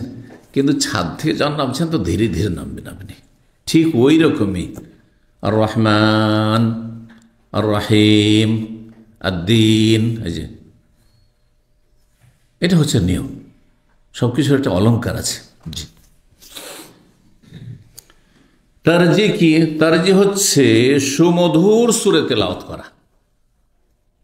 তাহলে ধীরে ধীরে টান দিয়ে আর মধুর সুরে আপনি তেলাওয়াত করবেন। আপনাকে প্রাকৃতিকভাবে যতটা আল্লাহ কণ্ঠ দিয়েছেন সেটাকে সুন্দর করে পাঠ করবেন। এমনি গদ্য পড়ার মতো করে নয়, এমনি রিডিং পড়ার মতো করে নয়, হ্যাঁ, সুমধুর সুরে পড়বেন। কিন্তু তাতে যেন আবার তাকাল্লুফ মানে বাড়াবাড়ি না হয়, বাড়াবাড়ি না হয়। জি, 5047 নম্বর হাদিস। হাদিস বর্ণনা করেছেন আবু আয়াস, তিনি বলছেন সামিউতু আব্দুল্লাহ বিন মুগাফফাল, আমি সাহাবী আব্দুল্লাহ বিন মুগাফফাল রাদিয়াল্লাহু তাআলা থেকে শুনেছি, তিনি বলেন রাআইতুন নবী, আমি নবী সাল্লাল্লাহু আলাইহি ওয়াসাল্লামকে দেখেছি, ইয়াকরাউ আলা নাকাতি ও জামালি, তিনি পাঠ করছিলেন তার উষ্ট্রি অথবা উটের পিঠে চেপে, হ্যাঁ, বাহনের পিঠে। ওয়াহিয়া তাসিরু বিহি, সেই সময় তার উটনি বা উষ্ট্রিটি অথবা উটটি চলমান ছিল, এই নয় যে থেমে ছিল, উট চলছে আর তিনি পাঠ করতে আছেন। তাহলে চলমান বাহনে তেলাওয়াত করার মাসলা জানা গেল। গতকালকে এসেছিল সূরা ফাতিহার তেলাওয়াত, ওইটা ওই হাদিসটা এসছে অন্য ভাষা দিয়ে, হাদিস আগেরটি। আর ওখানে বর্ণনাকারী আব্দুল্লাহ মুগাফফালি ছিলেন। ওয়া ইয়াকরাউ সূরাতুল ফাত, তিনি সেই সময় তেলাওয়াত করছেন সূরা ফাত, আও মিন সূরাতিল ফাত, সূরা ফাতের শুরু থেকে অথবা সূরা ফাতের কিছু অংশ পাঠ করছিলেন। কি নিয়মে? কিরাআতান লাইয়াতান লাইয়ানাতান, লাইয়ান মানে নরম, নরম ভাষায়, কর্কশ ভাষায় না একদম, হ্যাঁ, নরম ভাষায়। আর ইয়াকরাও, তিনি তেলাওয়াত করছিলেন ওয়াহিয়া তারজির সাথে মানে সুমধুর কণ্ঠে, সুমধুর কণ্ঠে সুর করে আর তার সাথে নরম সুরে, নরম সুরে পাঠ করছিলেন। 31 নম্বর অধ্যায় বলছে বাবু হুসনি সওতে বিল কিরাআতি লিল কোরআন, কোরআনে কারীমের তেলাওয়াত সুমধুর কণ্ঠে করা, সুমধুর কণ্ঠে বা মধুর সুরে কোরআনে কারীমের তেলাওয়াত করা, এটি হচ্ছে মুস্তাহাব, এটি হচ্ছে সুন্নাত, এটি হচ্ছে ভালো। 5048 নম্বর হাদিস। হাদিস বর্ণনা করেছেন আবু মুসা রাদিয়াল্লাহু তাআলা আনহু আশআরী, আন্নান নবী সাল্লাল্লাহু আলাইহি ওয়াসাল্লাম, আবু মুসা আশআরী রাদিয়াল্লাহু তাআলা আনহুকে একবার বললেন তার তেলাওয়াত শুনে খুশি হই। এক একজনকে আল্লাহ প্রাকৃতিকভাবে সৃষ্টিগতভাবে সুন্দর কণ্ঠ দিয়ে থাকেন, এটা মানুষের অর্জিত বস্তু নয়। যেমন এলেম শিখবো আর আমি বড় আলেম হব, এটা নিজে আপনি অর্জন করতে পারেন, যেমন মেহনত করবেন তেমন ফল পাবেন, তাই না? পড়াশোনা বন্ধ করে দেন, আপনি ওখানে স্টপ হয়ে যাবেন, আর ডেইলি কিছু না কিছু পড়তে থাকেন, স্টপ করতে থাকেন, বাড়তে আছে বাড়তে আছে। তো কিছু কিছু আল্লাহর নিয়ামত আছে, আল্লাহর দান আছে, যেগুলি অর্জিত মানে অর্জন করা যায়, মানুষ সেগুলো হাসিল করতে উপার্জন করতে পারে নিজের যে আল্লাহ শক্তি দিয়েছেন, মেধা শক্তি, সেটা দিয়ে, যে কোনো শক্তি হোক না কেন। আর কিছু কিছু এই বিষয় আছে প্রাকৃতিক, সেটা আপনি আপনার কোনো চেষ্টার সেখানে কোনো দখল নেই, চেষ্টার কোনো ভূমিকা নেই সেখানে। যেমন আপনি কেমন সুন্দর হবেন, কিছু এতে উন্নতি করার ক্ষমতা আছে? আমি একটু কালো রে ভাই, তো আমি একটু ফর্সা হয়ে যাব, আর কালো ভালো লাগেন, কারণ আমার বংশ সবাই সাদা, একাই কালো আর ভালো লাগে না। হ্যাঁ, আমি খাটো হয়ে গেছি, একটু লম্বা হয়ে যাবে, আমি চেষ্টা করে, পারবেন? হ্যাঁ, পারবেন না। আপনি খুব মোটা হয়ে গেছেন, আমি পাতলা হয়ে যাব। হ্যাঁ, যদিও সেখানে কিছুটা সুযোগ আছে, কিন্তু আল্লাহ সৃষ্টিগত আপনাকে দুবলা পাতলা হ্যাংলা করেছে, আপনি মোটা হইতে পারেন। এই জন্য অনেকেই এত খায় তারপরে মোটা হয় না, আর ওকে না খেয়ে মোটা হয়ে চলে যাচ্ছে, মোটিয়ে চলে যাচ্ছে। সৃষ্টিগত বিষয়, আপনার শরীরের ক্যাপাসিটি নেই মোটা হওয়ার, শরীরে মোটা হওয়ার ক্যাপাসিটি নেই, যতই খান না কেন আপনি। জি, সুস্থতা আর অসুস্থতা, সামান্য কিছু চেষ্টা, রাস্তা খোলা আছে, কিন্তু চেষ্টা করে যে সুস্থ থাকবেন না, ডায়েট করেও অনেকেই হার্ট অ্যাটাক করছে। হ্যাঁ, তো ডায়েট করলে আমার হার্ট অ্যাটাক হবে না আর ব্রেন স্ট্রোক হবে না, এইসব কথা ফালতু কথা একবার। তবে হুজু হিজা রাখো, কোরআনের নীতিমালা, সতর্কতা অবলম্বন করো, সতর্ক থাকা। কিন্তু সতর্ক থাকলেই যে বেঁচে যাবো, না না না। কোনো একজন ডাক্তার এখানে দাম্মাম সেন্ট্রাল হসপিটালে ছিল, ইন্ডিয়ান ডাক্তার। তো যখন তখন বিমান দুর্ঘটনার কথা শুনতো সে, যে যেখানে সেখানে বিমান দুর্ঘটনা হচ্ছে, সে এত ভয় পেত। তার কলিগ এখানে ইসলামী সেন্টারে আসতো একসময়, 20-25 বছর আগের ঘটনা বলছে যে ওই যে দেশ থেকে চাকরি করতে এসছে, বছরে বছর টিকিট পেত, ছেলে মেয়েদেরকে পাঠাইতো, জীবনও ফ্লাইটে চাপতো না, ভয়ে যে চাপলে মরে যাব। বুঝতে পারছেন? না না, কিছুই না। সারা জীবন পাইলট, কত প্লেন চাইলো আর কত পৃথিবী ঘুরলো, হ্যাঁ, ফ্লাইট দুর্ঘটনা হয় না। আবার প্রথম জীবনে একদিন চেপেছে এমন ব্যক্তিও সেই দিনই ফ্লাইট দুর্ঘটনা হতে পারে। জি, মাহমা ইয়াকুন মিন হাজার লা ইউনজি মিন কাদার, আরবিতে একটি কথা আছে, প্রবাদ আছে, যতই সতর্ক থাকেন না কেন তকদির থেকে রক্ষা পাবেন না আপনি, তকদির থেকে রক্ষা পাবেন না আপনি। জি, তো আল্লাহ যেন আমাদের তকদিরকে ভালো করেন। বলছিলাম যে কিছু সৃষ্টিগত বিষয় রয়েছে, প্রাকৃতিক বিষয় রয়েছে, সেটাতে আপনি উন্নতি করতে পারেন না, যেভাবে আল্লাহ ওইভাবে থাকতে হবে। তো আবু মুসা আশআরী রাদিয়াল্লাহু তাআলা আনহুকে আল্লাহ রাব্বুল আলামিন খুব সুন্দর কণ্ঠ, সুমধুর কণ্ঠ দিয়েছিলেন। তিনি যখন কোরআন তেলাওয়াত করতেন, শুনতেই মজা লাগতো। তাই নবী সাল্লাল্লাহু আলাইহি ওয়াসাল্লাম খুশি হয়ে তাকে বলছে, ইয়া আবা মুসা, হে আবু মুসা, লাকাদ উতিতা মিজমারা মিন মাজামির আলে দাউদ, নিঃসন্দেহে তোমাকে দাউদ আলাইহিস সালামের পরিবারের সুমধুর কণ্ঠ দান করা হয়েছে। দাউদ আলাইহিস সালামের কণ্ঠ এত সুমধুর ছিল, এত সুন্দর ছিল, এত আকর্ষণীয় ছিল যে সেই যুগের কিস্সা কাহিনীতে, বনি ইসরাইলের কিস্সা কাহিনীতে বলা হয়েছে যে তিনি যেখানে ইবাদত বন্দি করতেন আর জবুর তেলাওয়াত করতেন, তার পাশে ছিল নদী, নদীর সমস্ত প্রাণী সব উঠে চলে আসতো শোনার জন্য। এই জন্য সেই দিনটায় মাছ পাওয়া যেত, আর কোনো দিনে মাছ পাওয়া যেত না। তখন বনি ইসরায়েল তো গোটা সপ্তাহ মাছ পাই না, আর এই দিনে মাছ, তো এই দিনে ধরবো। আল্লাহ বলছেন এই দিনে ধরা হারাম, এই দিনে মাছ ধরা হারাম, মাছ শিকার করা হারাম, তো মাছ ধরা হারাম। তো আর অন্য দিনে যে মাছ পাই না, করবোটা কি? একটা হিল্লা করলো। এই যে 3 তালাক একসাথে মূর্খরা দিয়ে আবার হিল্লা করে ব্যাকগ্রাউন্ড দিয়ে বিবিকে হালাল করে না, এর জন্য লানত রয়েছে। ঠিক ওই রকমের লানতের কাজ, হ্যাঁ, পূর্বপুরুষ, হ্যাঁ, এদেরই পূর্বপুরুষরা ওই ইহুদিরা করেছিল। কি করেছিল? আচ্ছা, শনিবারে যখন মাছ ধরা হারাম, রবিবারে ধরবো, কিন্তু একটু ঘেরে রেখে দিই, মাছগুলো কিনারে এসে বাঁধ দিয়ে, হ্যাঁ, রেখে দিই, কালকে ধরবো। আল্লাহ হিল্লা করবি, কোনো কেরাতাতেন খাসে, লাঞ্ছিত বানরে পরিণত, দিলেন আল্লাহ বানর বানিয়ে সবকে। বুঝতে পেরেছেন? এই জন্য এটা বানরামি কাজ, এই হিল্লা করা। হিল্লা যেমন এই 3 তালাক দিয়ে এক শ্রেণী বেদাতিরা হিল্লা করে, আর এই হারাম জেনা ব্যভিচার করে আর করায়। হ্যাঁ, যেটাকে বলা হয়েছে, হাদিসের ভাষা বলা হয়েছে, আমি নিজের ভাষা বলছি না, যে 23 মুস্তার, ভাড়াইটা পাঠা, 1 রাত 2 রাতের জন্য ভাড়াইটা পাঠা নেই, নোংরামি। আর জেনা ব্যভিচার করায় আর বলে যে হালাল হয়ে গেছে, না, মোটেই হালাল হয় না এইভাবে, বরং জেনা হয়েছে, ব্যভিচার হয়েছে। এইরকমই কিছু ব্যবসায়ী আছে, অথবা কিছু ব্যবসায় প্রতিষ্ঠান আছে, কিছু ব্যাংক আছে, এদিক সেদিক দিয়ে, হ্যাঁ, হারামকে, সুদকে হালাল করে, না, মোটেই চলবে না, মোটেই চলবে না।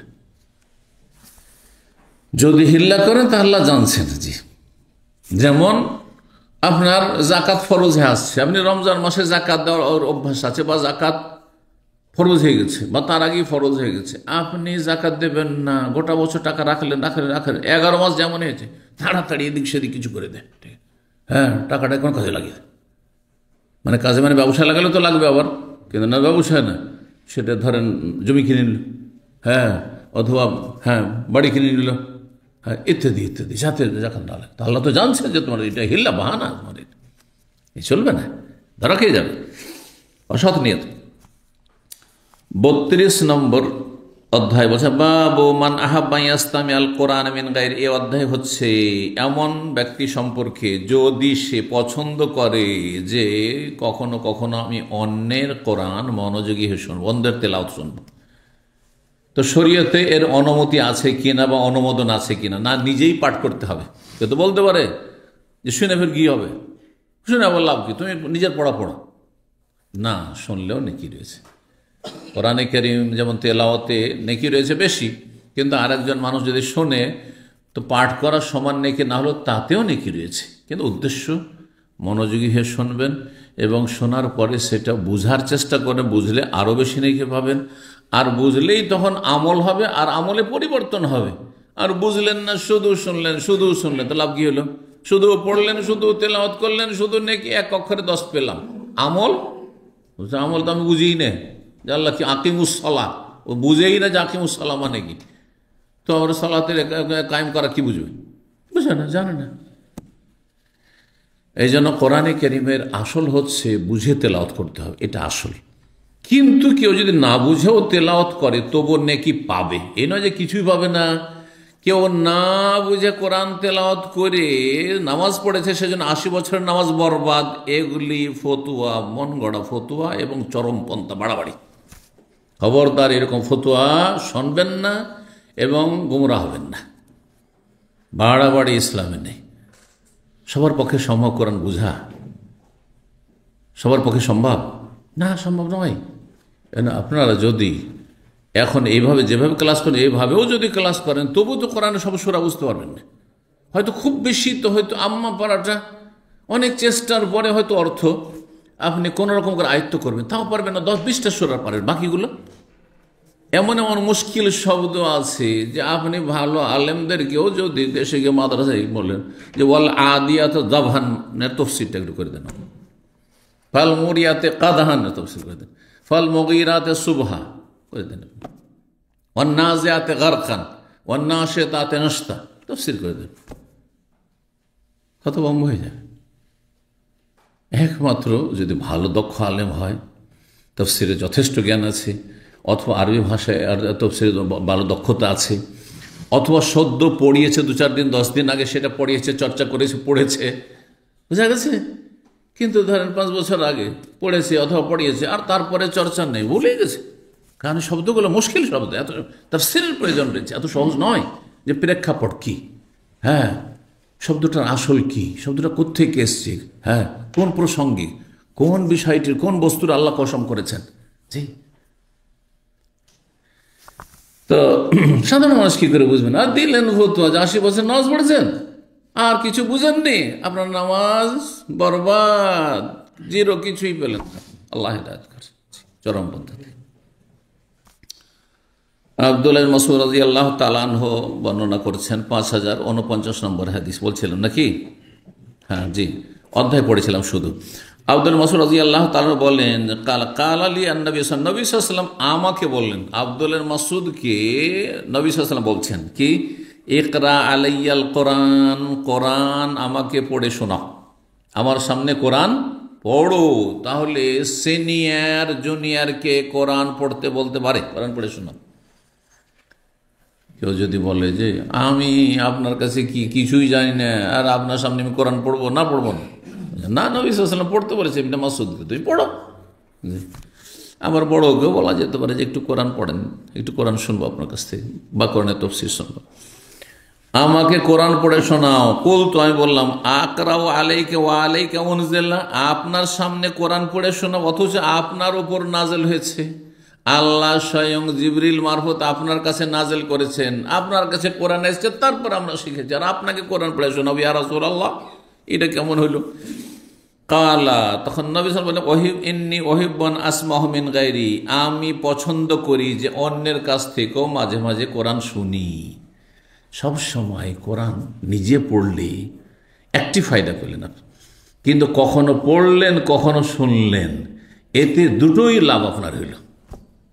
আমি নিজে পরীক্ষা করে দেখেছি, যেহেতু আমি নিয়মিত বক্তব্য করছি বা দর্শ দিচ্ছি, আলোচনা করছি, এতে যতটা আমার অন্তরে তাসির হয়, কখনো কখনো ভালো কোনো আলেম এসে আরবি ভাষায় হোক, আরবি ভাষায় বেশি আমি শুনলে কখনো সময় পেলে, অথবা অন্য ভাষাতে হোক, যদি শুনি কোনো কোনো কথার তাসির আমার অন্তর উপর তার চাইতে বেশি হয়। আমি নিজে বলে যতটা না হচ্ছে, তার চাইতে বেশি অন্যের কথা শুনে আমার অন্তর উপর তার প্রভাব পড়ে বেশি, অন্তর পরিবর্তন আসে। জি।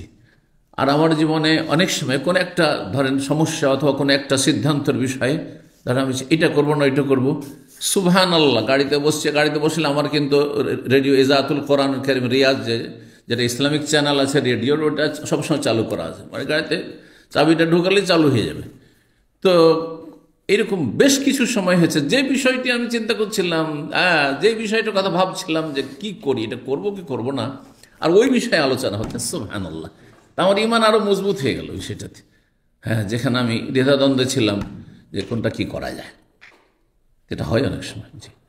তো এই জন্য কখনো কখনো অন্যেরও শুনতে হয়, যতই যোগ্য আলেম হয়ে যান না কেন, আর যতই আমার আলোচনা বেশি থাক না কেন, অন্যের শোনাতে অন্য রকমের ফায়দা রয়েছে, যেটা আমি আমার আলোচনা থেকে সেই ফায়দাটা আমার নিজে আলোচনা করে নাও হইতে পারে।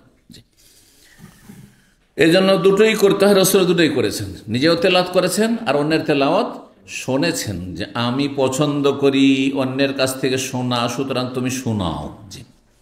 এখানে আব্দুল্লাহ বিন মাসউদের ফজিলত আমরা বুঝতে পারলাম যে তিনি কত শ্রেষ্ঠ সাহাবী এবং কত ভালো তিনি কোরআনের জ্ঞানী, যে তার তেলাওয়াত নবী সাল্লাল্লাহু আলাইহি ওয়াসাল্লাম শুনেছেন। সবার বক্তব্য শুনবো? আমি কি সবার বক্তব্য শুনবো? অবশ্যই শুনবো না, তাই না?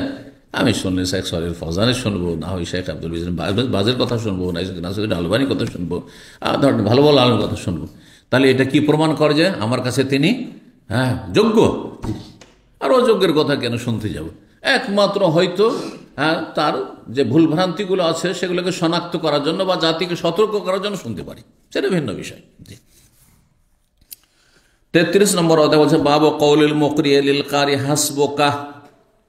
এই অধ্যায় হচ্ছে যে কোরআন তেলাওয়াতকারীকে কেউ যদি বলে যে পড়তে বলেছেন, ধরেন আমি আপনাকে বললাম যে পড়েন, ওস্তাদ বলছে ছাত্রকে যে পড়ো, শোনাও, তো এ হচ্ছে মুকরি, যিনি পড়তে বলেছেন, যিনি কোরআন তেলাওয়াতকারী, কারি মানে যিনি পাঠ করছেন, তাকে এই কথা বলা যে হাসবুকা, পড়তে পড়তে এক সময় গিয়ে থেমে যাও, হাসবুকা যথেষ্ট বলা যাবে কিনা, এই মাসলা। কারণ এখানে কেউ চিন্তা করতে পারে যে আল্লাহর কালাম পাঠ করছে, কোরআন শোনাচ্ছে, এতে রহমতের ফেরেশতা চারিদিকে ঘিরে আছে, আল্লাহর রহমত নাজিল হচ্ছে, আর এখানে প্রশান্তি নাজিল হচ্ছে, আর আল্লাহর কাছে সেখানে আরশে আজিম এসে ভারী ফেরেশতাদের সাথে আপনাদের কথা আলোচনা করছেন কোরআন তেলাওয়াতের ফজিলত। ইয়াতলুনা কিতাবাল্লাহ ওয়া ইয়াতাদারাসুনা বাইনাহুম ইল্লা নাযালাত আলাইহিmus সাকিনাতু ওয়া হাফফাত আলাইহিমুল মালায়েকাতু ওয়া গাশিয়াতুহুর রাহমাতু ওয়া যাকারাহুমুল্লাহ ফি মান, চারটি ফজিলত রয়েছে, আর আপনি থামিয়ে দিলেন। এটাকে স্টপ করে দিলেন, এটা কি ঠিক হইল? কেউ তো বলতে পারে। তো তাহলে বন্ধ করা যাবে না, নন স্টপে চলছে চলুক? না, বলা যাবে যে থামেন, কাউকে পড়তে বললাম, অথবা বাড়িতে ধরেন বাসাতে আপনার ছেলে মেয়ে তেলাওয়াত করছে, আর সেই সময় হয়তো গোলযোগ হচ্ছে, হইচই হচ্ছে, অথবা এখন অন্য কাজ, খাওয়া দাওয়া বসতে হবে, তো থামো, কোরআন তেলাওয়াত করছো, রেখে দাও, এখন চলো পরে পড়বে, বলা যাবে কি যাবে না?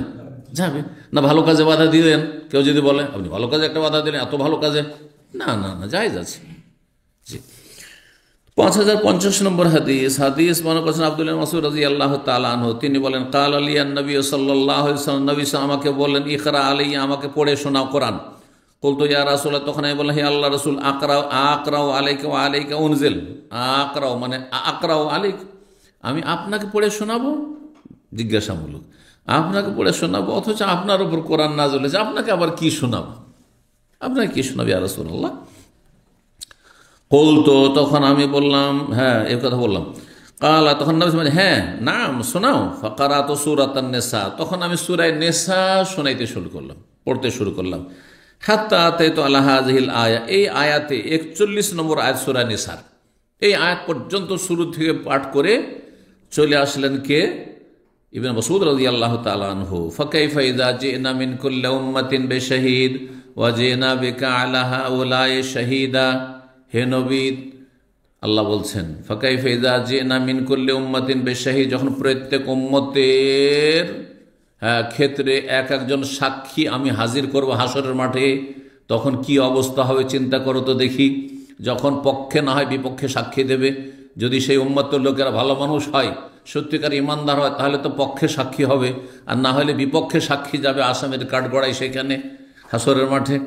ওয়াজিনা বিকা আলা হাউলাই শাহিদা, আর হে নবী, তোমাকে এই লোকদের ওপর, মানে তোমার উম্মতের ওপর সাক্ষী করে নিয়ে আসবো, পক্ষে সাক্ষী দিতে হবে, নাহলে বিপক্ষে সাক্ষী দিতে হবে, সত্য কথা বলতে হবে যে এরা কি ইবাদত বন্দেগী করেছিল, ফরজ আযাম আদায় করেছিল, 5 ওয়াক্ত সালাত পড়েছিল, এরা কি সহিহ তাওহীদ সুন্নাতের অনুসারী ছিল, না এরা ইসলামের নামে মাজার পূজা করেছে, পীর পূজা করেছে, ইসলামের নামে তারা একজনের অন্ধ অনুসরণ করেছে, আর নিজে নিজে নতুন নতুন তরিকা আবিষ্কার করেছে, এরা বিভিন্ন পাপে জড়িয়েছে, তোমাকে বলতে হবে, তোমাকে সাক্ষী করে নিয়ে আসো। সাক্ষী বিশেষ করে যখন উম্মতের যারা অসৎ লোক হবে, পাপী লোক হবে, তাদেরকে আল্লাহ বলবেন যে কোথায় তোমাদের আমল ফরজ ওয়াজিব, কোথায় তোমাদের আকীদা কেন নষ্ট, শিরক আর বিদআত কেন, এইরকম বিভিন্ন পাপ কাবিরা গুনাহ কেন জানতে না? আল্লাহ মা জানা মিন বাশির ওয়ালান, আমাদেরকে কেউ সতর্ক সাবধান করতে আসেনি, জানায়নি। জানতাম না যে এরা হারাম, জানতাম না যে খুন করা হারাম, জানতাম না 5 ওয়াক্ত সালাত ফরজ এত গুরুত্ব, আল্লাহ জানতাম না, জানতে না সাক্ষী নিয়ে আসবো। তখন নবীকে বলা, আসো সাক্ষী দাও। হালবাল্লা কথা, তুমি এদেরকে পৌঁছে দিয়েছিলে, উম্মতকে কোরআন এবং হাদিস তাদের কাছে পৌঁছে দিয়েছিলে, সরাসরি নবী সাল্লাল্লাহু আলাইহি ওয়াসাল্লাম সাহাবায়ে কেরামদের কাছে পৌঁছে দিয়েছেন, সেই যুগের কাফের যারা ছিল তাদের কাছে পৌঁছে দিয়েছেন। ওই কাফেররাও স্বীকার করবে যে আমাদের কাছে কেউ আসেনি। তখন আল্লাহ বলবেন যে দেখো আবু জাহল আবু লাহাব তোমার কাছে আসেনি, দেখো এই যে নবী তখন বলবেন যে আল্লাহ আমি হালবাল্লাহ তো আমি পৌঁছে দিয়েছি। সাক্ষীর সত্যায়ন এই উম্মতকে, জি কোন সোহাদা আলান নাস, এই উম্মত তখন সাক্ষী দেবে যে আল্লাহ আমাদের রসুল সাল্লাল্লাহু আলাইহি ওয়াসাল্লাম পৌঁছে দিয়েছেন। সাক্ষীর উপর সত্যায়ন। জি, তো যারা অসৎ হবে, মুসলিম সমাজের পাপী, বিভিন্ন পাপে জড়িয়ে থাকবে, আসামের কাঠগড়ায় হাসর মাঠে হাজির হবে, অথবা যারা কুফরি করবে, বলবে যে আমরা ইসলাম সম্পর্কে জানতাম না, আমরা সহিহ আকীদা জানতাম না, সেই জন্য মাজারে সিজদা করেছি, ওরসে গিয়েছি, মিলাদ করেছি, আল্লাহ জানতাম না, তখন নবী সাল্লাল্লাহু আলাইহি ওয়াসাল্লাম তাদের বিপক্ষে সাক্ষী দেবেন যে কুল্লু বিদআতিন যালালা, প্রত্যেক বেদাত গুমরাহি, প্রত্যেক গুমরাহির পরিণাম জাহান্নাম, বেদাত করলে জাহান্নাম বলি নাই।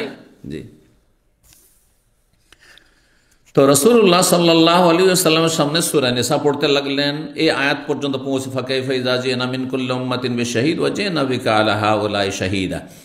ক্বালা, তখন নবী সাল্লাল্লাহু আলাইহি ওয়াসাল্লাম এই আয়াতের শেষে বললেন হাসবুকাল আন, এখন যথেষ্ট হয়েছে।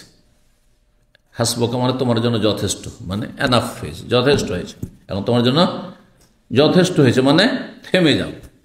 তাহলে এর ভাব অর্থ হচ্ছে থেমে যাও। তাহলে কোরআন পড়াতে থামিয়ে দেওয়া শরীয়ত সম্মত জায়েজ, ঠিক না? পড়ছে পড়ছে পড়ছে, ধরেন ওস্তাদকে শোনাচ্ছে, ছাত্র মুখস্থ শোনাচ্ছে, ধরেন এক পারা মুখস্থ শোনাইবে, কিছু কিছু শুনলো, তার বলছে আচ্ছা থেমে যাও, আচ্ছা শোনা, 10 পেজ পরে আবার বলছে অমুক জায়গা থেকে শোনা, 1 পেজ 2 পেজ শুনলো, তারপর আচ্ছা থেমে যাও, করে না? জায়েজ। আচ্ছা, যখন থেমে গেলেন তেলাওয়াতকারী ইবনে মাসউদ রাদিয়াল্লাহু তাআলা আনহু, তখন কি সাদাকাল্লাহুল আযীম বলেছেন? এই হাদিস দলিল যে সাদাকাল্লাহুল আযীম বলা সুন্নত নয়, বরং এটি বেদাত বা বেদাতের কাছাকাছি। যদি এইটিকে নেকির কাজ, সওয়াবের কাজ মনে করে করে, আর ওই জন্যই পড়ে। মিশরের কারি এবং মালয়েশিয়া, ইন্দোনেশিয়া, ভারত, বাংলাদেশ, পাকিস্তানের কারীরা যখন তেলাওয়াত করে থামবে সাদাকাল্লাহুল আযীম, কোথায় পেলেন? ইবনে মাসউদ থামলেন, বললেন হ্যাঁ সাদাকাল্লাহুল আযীম। আচ্ছা, যদি ইবনে মাসউদের মাসলা না জানা থাকে যে সাদাকাল্লাহুল আযীম বলতে হবে, তো নবী বলতেন আরে তুমি সাদাকাল্লাহুল আযীম কেন পড়লে না? থামলে তেমনি কেন থেমে গেলে বলতেন না, তাও কেন বললেন না? তাহলে বুঝা গেল সাদাকাল্লাহুল আযীম পড়া সুন্নতের খেলাফ কাজ। বরং সঠিক এই ক্ষেত্রে মাসলা হচ্ছে এটি বিদআত, কারণ এটাকে নেকির আশায় পড়ছে, এটিকে একটা এমন আমল করে নিয়েছে যে এই আমলটি যেন একটা সুন্নতি কাজ করছেন। কোনো কাজ সুন্নত নয় অথচ সুন্নত যদি মনে করেন তো সেটি বিদআত নিঃসন্দেহে। সুন্নত নয় অথচ সুন্নত যদি মনে করেন তাহলে তার নাম কি? বিদআত। আপনি হঠাৎ করে 15 শাবানের রাতে উঠে গেছেন আর তাহাজ্জুদ পড়লেন, গোটা বছর হয়তো আর তাহাজ্জুদে উঠেন না কোনোদিন, কিন্তু হঠাৎ করে ঘুমটা ভেঙে গেল, মনটা চাইলো যে আজকে নামাজটা পড়িনি, কিন্তু আপনার ওই সব খেয়াল নেই যে এইটা 15 শাবান, তো সবে বারাতে এটাকে বলে বিদআতিরা, ওই সব কিছু নিয়ত নেই আর ওসব খেয়াল নেই, ওই উদ্দেশ্যে আপনি ওঠেননি, তো জায়েজ কি না? কিন্তু যখন আগে থেকে প্রস্তুত থাকবেন যে এই 15 শাবানের রাতটা হচ্ছে শবে বরাত, আর এটা খুব ফজিলতের রাত, ভাগ্য রজনী, আর এখানে রুজির বন্টন হয়, সুতরাং আজকে রাতে আমি তাহাজ্জুদ পড়ব, এই যে একটা সুন্নত নয় সেটাকে সুন্নত করে দিলেন, সেজন্য কি হয়ে গেল? বেদাত হল। তখন বেদাত হল, তখন বেদাত হল। তো হাসবুকাল্লান, যথেষ্ট তোমার জন্য, ফালতাফাত্তু ইলাইহি, তারপর রাসূলুল্লাহ সাল্লাল্লাহু আলাইহি ওয়াসাল্লাম, আমি থেমে গিয়ে রাসূলুল্লাহ সাল্লাল্লাহু আলাইহি সাল্লামের মোবারক চেহারার দিকে তাকাইলাম। ফাইজা আইনাহু তাজরিফান, তখন দেখছি যে তার 2 চক্ষু থেকে অশ্রু ঝরছে। জি, কেঁদে ফেলেছেন রাসূলুল্লাহ সাল্লাল্লাহু আলাইহি ওয়াসাল্লাম। কিসের জন্য কেঁদে ফেলেছেন? রাহমাতুল লিল আলামিন, বিশ্বজাহানের জন্য তিনি মায়া, দয়া, রহমত, তিনি এই জন্য কেঁদে ফেলেছেন যে আমি কি করে আমার উম্মতের বিরুদ্ধে সাক্ষী দেব, আর সেখানে সত্য কথা বলা ছাড়া তো কোনো রাস্তা নেই। নবী সাল্লাল্লাহু আলাইহি সাল্লাম সবচেয়ে বেশি সত্যবাদী, আর সেখানে হাসর মাঠে যারা দুনিয়ার মহামিথ্যুক তারাও মিথ্যা কথা বলতে পারবে না। মিথ্যা কথা যদি মুখ দিয়ে বলে তো অঙ্গ প্রত্যঙ্গ আপনার বিরুদ্ধে কথা বলতে লাগবে। সেদিন যারা বেদিন, বেনামাজি, পাপিষ্ট, নাস্তিক, তার মিথ্যা কথা বলে আল্লাহ কিছু জানতাম না, আল্লাহ কিছু জানতাম না, তখন হাতে কথা বলতে লাগবে, যে জানতো মূর্খ, আপনার হাত আপনার বিরুদ্ধে বলবে আল্লাহ এই আমার এই হাত দিয়ে পাপ করিয়েছে, হাত দিয়ে হারাম কাজ করছে, হাত দিয়ে অমুক ব্যক্তি মেরেছে, আর পা তখন সাক্ষী দেয়, হ্যাঁ হ্যাঁ হ্যাঁ ঠিক বলছে, হাতে ঠিক বলছে। আলিয়ামা নাখতিমু আলা আফওয়াহিহিম ওয়া তুকাল্লিমুনা আইদিহিম, হাতে কথা বলবে। আল্লাহ সূরা ইয়াসিনে বলছেন, কয়েকটি আয়াত রয়েছে মর্মে, কয়েকটি সূরাতে, তার মধ্যে এটি একটি আয়াত। ওয়া তাশহাদু, আর পায়ে সাক্ষী দেবে যে হ্যাঁ হ্যাঁ ঠিক ঠিক, জি, বিমা কানু ইয়াকসিবুন, কি করেছে পৃথিবীতে সব। জমি সাক্ষী দেবে যেই জায়গাতে পাপ করেছেন আপনি, যেমন যেই জায়গায় আপনি নামাজ পড়েছেন, ইবাদত করেছেন, রোজা রেখেছেন, আপনি যেই জায়গাতে আপনি সওয়াবের কাজ করেছেন, সেই জায়গা করে যেই জায়গায় মানুষের উপকার দান সাথে, সেই জায়গাটি সাক্ষী দেবে যে ভালো কাজ করেছে। জি, তো আল্লাহর ভালো কাজ করা তৌফিক দান করেন। রাসূলুল্লাহ সাল্লাল্লাহু আলাইহি ওয়াসাল্লাম এই জন্য কেঁদে ফেলেছেন আমাদের মায়ায়।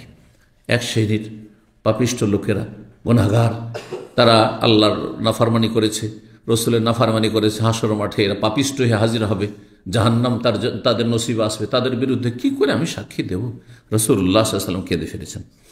34 নম্বর অধ্যায় বলছেন, বাবুন, এই অধ্যায় হচ্ছে ফি কাম ইয়াকরাউল কোরআন, কোরআন কতদিনে পাঠ করবেন, মানে গোটা কোরআনটা কতদিনে খতম করবেন আপনি।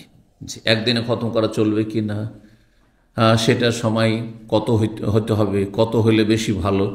7 দিনে হলে বেশি ভালো, 7 দিন বা তার বেশি, 7 দিন, 10 দিন, 15 দিন, মাসে 2 বার, মাসে 3 বার, 7 দিনে মানে মাসে 4 বার খতম করেন। কিন্তু তার চাইতে বেশি যদি করেন তো 3 দিনে খতম করেন, তাহলে এক দিনে 10 পারা করে। এর বেশি যদি করেন, হাদিসে রয়েছে, তাহলে সে কিছু বুঝলো না। 10 পারার বেশি কেউ যদি পড়ে, যতই ভালো আলেম হোক না কেন, একদিনে সারাদিনে 30 পারা যদি পড়ে, তাহলে তেমন কিছু বুঝলো না। তবে মাঝে মধ্যে করা যেতে পারে, ফজিলতের জায়গায় আর ফজিলতের সময়কালে। ধরেন আপনি মক্কায় আছেন, মদিনায় আছেন, আমি এই সময় ভালো মোবারক জায়গায় আছি, শুধু এখানে একদিন আমি কোরআনটা খতম করে যাব, জায়েজ হইতে পারে। কিন্তু আপনি স্বাভাবিক অবস্থায় আপনি একদিনে 2 দিনে কোরআন খতম করবেন, এটা অনুত্তম। সর্বনিম্ন 3 দিন। এইরকমই রমজান মাস, এই রমজান মাস তো আর পাবো না, আবার 11 মাস, তার মধ্যে আবার লাইলাতুল কাদার। সুতরাং আমি লাইলাতুল কাদারে আমি এক রাতে, এই যে 5টি রাত, এক রাতে আমি 10 পারা পড়বো, কোনো দোষের কথা নেই, কোনো দোষের কথা নেই। তো এখানে ইমাম বুখারী ভালো বলছেন কত দিনে কোরআন খতম করবে বা করা উচিত। কাউলিল্লাহ, তার মহান আল্লাহ বলছেন ফাকরাও মা তায়াসসারা মিনহু, অন্য আয়াতে রয়েছে ফাকরাও মা তায়াসসারা মিনাল কোরআন, থেকে যা সহজ সাধ্য হয়, যা সহজ হয়, যতটা সহজ হয় আর যেই জায়গা থেকে সহজ হয়, যেই সময় সহজ হয় সেই সময় পড়ো, যেই সময় আর যেই যতটা পরিমাণ সহজ হয় পাঠ করো। সূরা মুজাম্মিল আয়াত নম্বর 20। 5051 নম্বর হাদিস বর্ণনা করেছেন ইমাম বুখারী ওস্তাদ আলী, আর তার ওস্তাদ হচ্ছেন সুফিয়ান বিন ওয়াইনা। তিনি বলছেন যে কাল আলী ইবনে শুবরমা আমাকে বললেন, নাজার তো কাম ইয়াকফির রাজুলা মিনাল কোরআনে, আমি চিন্তা করলাম যে একজন মানুষের প্রতিদিনে কতটা কোরআন পড়লে যথেষ্ট হবে। ফালাম আজাদ সূরাতান, মানে সর্বনিম্ন, এটা সর্বঊর্ধ্বে নয়, সর্বনিম্নটা বলছেন এখানে। বলছেন যে আমি চিন্তা করে দেখলাম যে একজন মানুষের জন্য সর্বনিম্ন কতটা কোরআন পড়লে যথেষ্ট হবে, যে আপনি অন্তত কিছুটা কোরআন পড়েছেন। এখন আপনাদের তো দিনের পর দিন চলে যাচ্ছে, হয়তো কোরআন পড়লেন না, একমাত্র নামাজের ভিতরে হয়তো কিছু হয়েই যাচ্ছে, তাই না? ফরজ নামাজে কিছু পড়ে নিলেন, সুন্নত নামাজে পড়ে নিলেন, কিন্তু তাছাড়া নামাজের বাইরে ধরেন সারাদিন কেন, আপনি সপ্তাহ চলে যাচ্ছে, মাস চলে যাচ্ছে, হয়তো কোরআনের সূরা বা তেলাওয়াত কিছুই নেই, হয়তো অনেকের বছর পার হয়ে চলে যাচ্ছে। তো বলছে আমি চিন্তা করে দেখলাম, নাজার তো মানে চোখ দিয়েও দেখা হয়, আর অন্তর্দৃষ্টি দিয়ে মানে চিন্তা করে দেখলাম যে কাম ইয়াকফির রাজুল, একজন মানুষের জন্য কতটা যথেষ্ট কোরআনের সর্বনিম্ন যা পড়লে অন্তত কোরআন কিছুটা পড়েছে দৈনিক।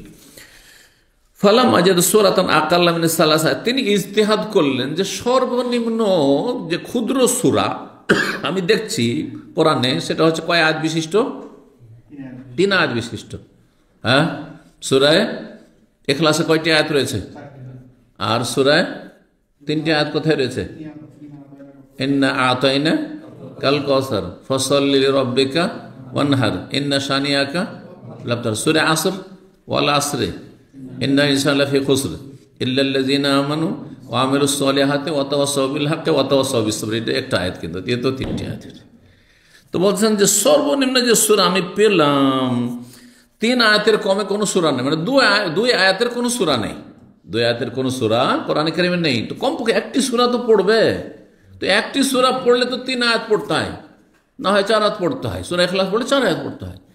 তো ফাকুল, তো তখন আমি বললাম, ফতোয়া দিচ্ছেন মানে ওস্তাদ শাগিরিদকে, ইবনে শুবরমা সুফিয়ান বিন ওয়াইনার ওস্তাদ, তিনি ছাত্রকে বলছেন লা ইয়ামবাগি লিআহাদিন আন ইয়াকরা আকাল্লা মিন সালাস আয়াত, কোন মানুষের জন্য উচিত নয় যে 3 আয়াতের কম সে পাঠ করবে, দৈনন্দিন কমপক্ষে 3টি আয়াত তো পাঠ করবে, কারণ 3 আয়াতের কমে কোনো সূরা নেই, ছোট্ট একটি সূরা তো পাঠ করবে। কালা আলিউন, আলী বলছেন কান্দাসান সুফিয়ান, তারপর সুফিয়ান বর্ণনা করেছেন তার ওস্তাদ মানসুর ইব্রাহিম আব্দুর রহমান ইয়াজিদ থেকে আখবরহু, তাকে জানিয়েছেন আলকামা তাবি, তিনি আবু মাসউদ থেকে বর্ণনা করেছেন, আরেক সাহাবী মাসউদ আনসারী, ওয়া লাকিতুহু ওয়া হুয়া ইয়াতুফু বিল বাইতি, তার সাথে আমি একবার সাক্ষাৎ করলাম বাইতুল্লাহর তওয়াফ অবস্থায়। ফাযাকারা কাওলান নবী, সেখানে নবী সাল্লাল্লাহু আলাইহি ওয়াসাল্লামের একটি বাণী বা উক্তি তিনি সেখানে উল্লেখ করলেন। তাতে কি রয়েছে? গতকালকে সে হাদিসটি এসেছিল, সেটা হচ্ছে মান কারা বিল আয়াতাইন মিন আখির সূরাতিল বাকারাত ফি লাইলাতিন কাফাতাহু, কেউ যদি কোন রাতে সূরা বাকারার শেষ দুটি আয়াত পাঠ করে, তাহলে তার জন্য কি হবে? কাফাতাহু, যথেষ্ট হবে। তাহলে এখানে কয় আয়াতের কথা বলেছেন? 2টি আয়াতের কথা বলেছেন। তাহলে বোঝা গেল যখন 2টি আয়াত বলেছেন নবী সাল্লাল্লাহু আলাইহি ওয়াসাল্লাম, তাহলে 3 শর্ত না, যদি কেউ 2টি আয়াতও পড়েন না তো তার জন্য যথেষ্ট। তাহলে সর্বনিম্ন তাহলে 2 আয়াত বোঝা গেল। তো উনি যে 3-এর ফতোয়া দিয়েছেন, যেহেতু সূরা 3-এর কমে নাই, 3 আয়াতে কমে নাই, সেই জন্য তার চাইতে সহি ফতোয়া হচ্ছে যে 2টো আয়াতও পড়লো, কমপক্ষে কিছু তো পড়লেন আপনি। জি, এটা হচ্ছে কি, এর নাম ইজতিহাদ। এটাকে কি বলা হয় ওলামাদের ভাষায় বা ফিকহের ভাষায়? ইজতিহাদ করা, মানে কোরআন হাদিস সামনে রেখে আপনি চিন্তা করে গবেষণা করে ফতোয়া দেওয়া যে সর্বনিম্ন যদি 2টো আয়াতও পড়েন তো যাক, 24 ঘন্টায় অন্তত 2টো আয়াত পড়েছে, কাফাতাহু, আপনার জন্য যথেষ্ট। আর 3টি আয়াত পড়লে ওর চাইতে ভালো, যত বেশি পড়বে তত বেশি ভালো। একটি হাদিসে রয়েছে 10টি আয়াত দিয়ে কেউ যদি তাহাজ্জুদ পড়ে তার ফজিলত রয়েছে, তার চাইতে 100 যদি কেউ পড়ে তার ফজিলত আরও বেশি রয়েছে, কেউ যদি 1000 আয়াত পড়ে তো তার বেশি, সে মিনাল মুকান্তারিন, সে আরও বেশি ফজিলতের অধিকারী।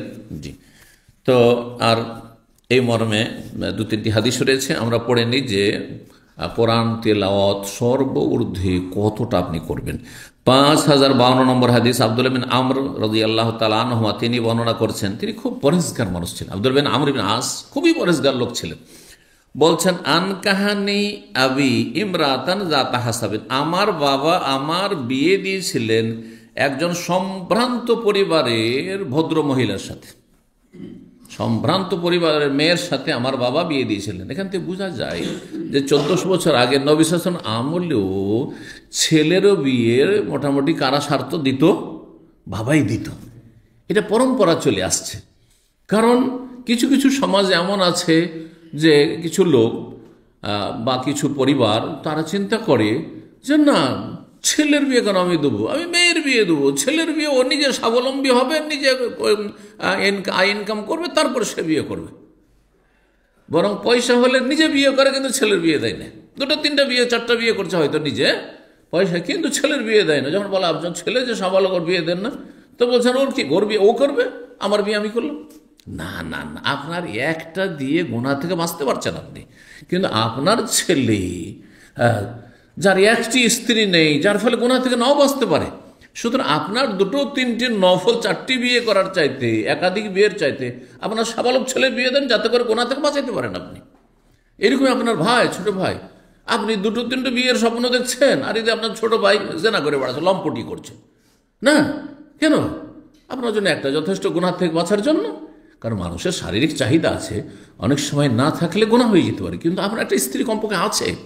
দ্বিতীয় তৃতীয় চাইতে উত্তম হচ্ছে আপনার মুমিন ভাই, গরিব মানুষ, সে বিয়ে করতে পারছে না, যার ফলে সে তার গুনাহ আশঙ্কা রয়েছে অথবা গুনাহে লিপ্ত হয়ে যাচ্ছে, তার গুনাহ থেকে বাঁচান। বিশেষ করে যারা একটু আল্লাহ ভীরু, অসৎ লোককে নয়, কারণ অসৎ লোক ও যদি জেনা করা, পায়খানা খাওয়া বদ অভ্যাস থাকে, ওর যদি 4টাও বিয়ে দেন তবুও গুনাহ করবে, জেনা করবে। তাদের নয়, তাদের ক্ষেত্রে নয়, কিন্তু ভালো মানুষ অনেক সমাজে আছে, সে তো অভাবের কারণে বিয়ে করতে পারছে না, আর যার ফলে গুনাহ হয়ে যাচ্ছে। তো গুনাহ থেকে বাঁচান, এটা বড় সওয়াবের কাজ। এই ক্ষেত্রে ওলামারা বলছেন জাকাতও দেওয়া যাবে, প্রয়োজনে গুনাহ থেকে বাঁচাবার জন্য জাকাতও দেওয়া যাবে, কারণ সে অভাবী, এখানে মিসকিন সে, যার ফলে বিয়ে করবে, মোহরের ব্যবস্থা নেই, বিয়ে করতে পারছে না, তার সে মিসকিন। কোনখানকার প্রেক্ষাপটে যেখানে যৌতুক নেই, কিন্তু আমাদের দেশে তো ছেলে বিয়ে করতে তো আর খরচ হয় না, তাই না? মোহর দেওয়া তো লাগে না, সব তো বাকি, আর বাকি মানে ফাঁকিবাজি না, ইসলামে ছেলের খরচ রয়েছে। তো বলছেন যে আমার আব্বা এক মেয়ের সাথে আমার বিয়ে দিয়েছিলেন, বড় সম্ভ্রান্ত পরিবারের, ফাঁকা না এত আহাদ কান্না। তো তারপরে যেহেতু সম্ভ্রান্ত পরিবারের বৌমা নিয়ে এসেছে, আর আরবরা কিন্তু ওই বউকে নিয়ে একই ঘরে থাকতেন না, একই উঠানে থাকতেন না, বিয়ে করেছে আলাদা আলাদা, কারণ প্রাইভেসি রয়েছে। বেশ কিছু বিষয়ে অনেক সমস্যা আছে একসাথে থাকার কারণে, বাবা মায়ের সাথে থাকার কারণে। হ্যাঁ, আপনার ঠিকভাবে গোসল করতে পারছে না, ঠিকভাবে স্ত্রীর হক আদায় করতে পারছে না, ঠিকভাবে স্ত্রী স্বামীর হক আদায় করতে পারছে না, যার ফলে এই যে সিস্টেমটা আমাদের ইন্ডিয়া, বাংলাদেশ, পাকিস্তানের যৌথ পরিবারে, জয়েন্ট ফ্যামিলিতে একই উঠানে আবার 14 গোষ্ঠী সব, হ্যাঁ, ভাবি টাবি আর ছোট ভাইয়ের বউ সব এক অপরকে দেখছে, পর্দার গর্দা উড়িয়ে দিয়ে 12টা বাজিয়ে দিচ্ছে। হ্যাঁ, আসলে ভালো নয়। আরবদের দেখেন বিয়ে করেছে, কমপক্ষে যদি একই বিল্ডিংয়ে থাকে, ফ্ল্যাট আলাদা থাকবে, যাতে করে ইসলাম পালনে বাধা না হয়, কারো কেউ হক নষ্ট না করে। জি, আর তারপরে ঝগড়া দ্বন্দ্ব হচ্ছে একই উঠানে থাকার কারণে, কারণ প্রত্যেকটা জিনিস নজরে আসছে, কোনটা ভালো লাগছে তো কোনটা মন্দ লাগছে, যখন মন্দ লাগছে তখন আপত্তি করে তুলছে, তখন ঝগড়া বেঁধে যাচ্ছে, ভাই ভাই ঝগড়া, হ্যাঁ, মায়ের শাশুড়ি আর বউয়ের ঝগড়া। কিন্তু আলাদা বাসায় থাকলে কখনো ঝগড়া হবে না, মেহমানের মতো আসবে, কত আদর সম্মান করবে, আপ্যায়ন করবে, হ্যাঁ, যেটা আরবদের মধ্যে রয়েছে, এটা হওয়া উচিত। তো দেখেন 1400 বছর আগে সেই গরিবী যুগে এরকমটা ছিল। তো এই বাবা আমর তখন বউকে দেখতে মাঝে মাঝে আসতো, খোঁজ খবর নিতে। তার মানে ছেলের বাড়ি তাহলে আলাদা, বিয়ে করেছে আলাদা বাসা বাড়ি। ফাঁকানা তাহাদ কান্না তাহু, সুতরাং তিনি তার বইয়ের খোঁজ খবর নিতেন, বউয়ের খোঁজ খবর নেওয়ার জন্য মাঝে মাঝে আসতেন। ফায়াস আলোহা, আর বউকে এসে জিজ্ঞাসা করতেন, আনবালেহা, স্বামী সম্পর্কে, কি খবর বাবা, আমার ছেলে, তোমার স্বামী কেমন আচরণ করছে, কি অবস্থা, কি খবর তার। ফাতাকুল, তখন যেহেতু বিয়ে তো দিয়ে দিয়েছে বাবা, কিন্তু তার বিয়ের কোনো ইচ্ছা ছিল না। সব সময় এবাদত, দিনে রোজা আর রাতের এর সাথে ফজর বন্ধ তাহাজ্জুদ। এই কাজও জীবন তার ছিল। আব্দুল্লাহ বিন আমর, আব্দুল্লাহ বিন ওমর বিন খাত্তাব নয়, ওমরের ছেলে না, আমর বিন আসের ছেলে। এই বাব্বাটাতে তারা 11 বছরের ছোট বড়, বাব্বাটায় 11 বছরের ছোট। জি। তো এই আব্দুল্লাহ সম্পর্কে জিজ্ঞাসা করেছে, তখন ওই বউ বলছেন নেমার রাজুল মিন রাজুলিন, সে তো খুব ভালো মানুষ, মানুষের মতো মানুষ, খুব ভালো মানুষ। নেমা মানে ভালো, খুব ভালো মানুষ, কিন্তু লাম ইয়াতালানা ফেরাসান, এখন পর্যন্ত আমাদের বিছানায় আসেননি, এক বিছানা হয়নি, বিয়ে তো দিয়েছেন। ওয়ালাম ইউফাত্তেশ লানা কানাফান, এবং আমাদের কখনো খোঁজ খবরও নেই না, মনোযোগ আতাইন, যখন থেকে বাড়িতে এসেছি, বউ হয়ে যখন এসেছি শ্বশুর বাড়ি বা স্বামীর ঘরে এসে আমার কোনো খোঁজ খবরও নেয়নি, আমার কাছেও আসেনি, আর আমার বিছানাতেও আসেনি। সুবহানাল্লাহ। দেখেন, এলেম যদি চারিদিকে না থাকে তো এইরকমই ভুলগুলো হয়। কিছু কিছু মানুষ আমাদের দেশে মোল্লা মুন্সি টাইপের আছে না আমাদের সমাজে, এরাই গোলমাল করে। একদিকে খুব চরমপন্থী একবারে শক্ত, আর একদিকে ওর খোঁজ খবরই নেই ইসলামের, এতে আখলাক চরিত্রের খবর নেই, গ্রামের সবার সাথে ঝগড়া আর দ্বন্দ্ব, ফেতনা ফাসাদ ঝামেলা বাঁধিয়ে রেখেছে, যেখানে যা বংশী বাঁধিয়ে দেয়, বড়শি, কথা বুঝতে পেরেছেন, আঁকড়া বাঁধিয়ে দেয়, ঝামেলা বাঁধিয়ে দেয়। আর এইদিকে মুসল্লি মানে ও আজানের আগে মসজিদে এসে বসে আছে, এটার নাম ইসলাম না। ব্যালেন্স করে চলতে হবে, সব দিকটা ঠিক থাকতে হবে, আখলাক চরিত্র ঠিক থাকতে হবে, কথাবার্তাও ঠিক থাকতে হবে, মানুষের হকও ঠিক রাখতে হবে, আল্লাহর হক ঠিক রাখতে হবে, আকীদাও ঠিক থাকতে হবে। তো বলছেন, সব লম্বা হয়ে যাচ্ছে, কিন্তু হাদিসটা আমাদেরকে শেষ করতে হবে, সংক্ষেপ করি। বলছেন যে এইভাবে ডেলি আসেন আর বউকে জিজ্ঞাসা করেন, একই উত্তর যে মানুষ তো ভালো, কিন্তু আমাদের ধারে কাছে নেই, আসেন আমার কাছে। ফালাম্মা তালা যালিকা আলাইহি, যখন এটা দীর্ঘায়িত হয়ে গেল, দীর্ঘ সময় হয়ে গেছে, কিন্তু স্ত্রীর কাছে আসছে না, যাকারা লিন নবী সাল্লাল্লাহু আলাইহি ওয়াসাল্লাম, তখন বাবা আমর ইবনে আস গিয়ে নবী সাল্লাল্লাহু আলাইহি ওয়াসাল্লামের কাছে এই বিষয়টি আলোচনা করলো যে আমার ছেলের করবোটা কি, বিয়ে দিলাম কিন্তু ওর খোঁজ খবর নেয় না, ওর বিছানেও যায় না, ওর ঘরেই যায় না। এমন নয় যে তার যৌন চাহিদা নাই, যৌন চাহিদা আছে, শারীরিক চাহিদা আছে, হ্যাঁ, কাপুরুষ নাই, তারপরও যায় না, কেন? ইবাদতে মগ্ন থাকে। ফাকালা, তখন নবী সাল্লাল্লাহু আলাইহি ওয়াসাল্লাম বললেন আলকিনি বিহি, মানে আমাকে, আমার সাথে তাকে দেখা করতে বলিয়েন। আমর ইবনে আসকে বললেন আমার সাথে তাকে দেখা করতে বলিও। ফালাকিতু, তারপরে আমাকে এসে আব্বা বললেন যে তোমাকে নবী ডেকেছেন, দেখা করবে তুমি। হ্যাঁ, তার যদি দেখা যায় যে কখনো কোনো বাপ বুঝতে পারছে আমি ছেলেকে বলে ছেলে আমার কথা শুনবে না, তাহলে এমন ব্যক্তি দিয়ে বলাবেন যার কথা শোনে, এটাও প্রমাণ হয়। অনেক সময় এমনটা হয়, বাপ যেহেতু রাত দিন ঘরে থাকছে, বাপের কথা মূল্যায়ন করে না, বা বাপ ওইরকম যোগ্য নেই, বাপের কথা মূল্য দেবে না সে, হ্যাঁ, তখন এমন ব্যক্তিকে দিয়ে বলাবেন যাকে দিলে সোজা হয় বা ভুল সংশোধন করে। তারপরে তার সাথে দেখা করলাম, নবীর সাথে দেখা করলাম। ফাঁকাল্লা, তখন জিজ্ঞেস করল কাইফা তাসুমু, তুমি কেমন রোজা রাখো বলো তো দেখি। কুল, তো তখন বলে আসুমু কুল্লা ইয়াউম, প্রত্যেক দিন রোজা রাখে, প্রত্যেক দিন রোজা রাখে, সুবহানাল্লাহ। শুধু ওই ঈদের দিনগুলো 5টা দিন বছরে বাদ দিই। কাল ওয়া কাইফা তাখতামু, কিভাবে কোরআন খতম করো? কাল কুল্লা লাইলা, প্রত্যেক রাতে কোরআন খতম। 30 পারা, আজব বান্দা। কালা, বললেন নবী সোম ফি কুল্লি শাহরি সালাত, তুমি মাসে 3টি রোজা রাখো শুধু। ওয়াকরাইল কোরআন ফি কুল্লি শাহর, মাসে একবার কোরআন খতম করো, এটা সবচেয়ে ভালো, নবী সাল্লাল্লাহু আলাইহি ওয়াসাল্লাম বলছেন। এতে হলো কি, অন্যান্য হকগুলো ডিস্টার্ব হবে না। আমাদের এখানে কেউ আসছেন, এদিকে তাহাজ্জুদ পড়ে এসছেন, অথবা আপনি ডিউটি করার পর আবার পার্ট টাইমও করে এসছেন, আর তারপরে একবারে ভেঙে পড়েছেন আর বসে ঘুমাইছেন এখানে, তার সাথে লাভটা কি হলো? আর ওগুলো একটু কমান, ব্যালেন্স করেন একটু। জি, তো বলছেন কালা কুল, তো তখন ওই আব্দুল্লাহ বিন আমর বলছেন আমি বললাম অতি আকসার, আমি এর চাইতে বেশি পারি, এর চাইতে বেশি আমি ক্ষমতা বা শক্তি রাখি। কালা, তখন মানে সোম সালাসাত আইয়াম ফিল জুমা, তার সপ্তাহে 3টি রোজা রাখো। সপ্তাহে কয়টি? 3টি রোজা রাখো।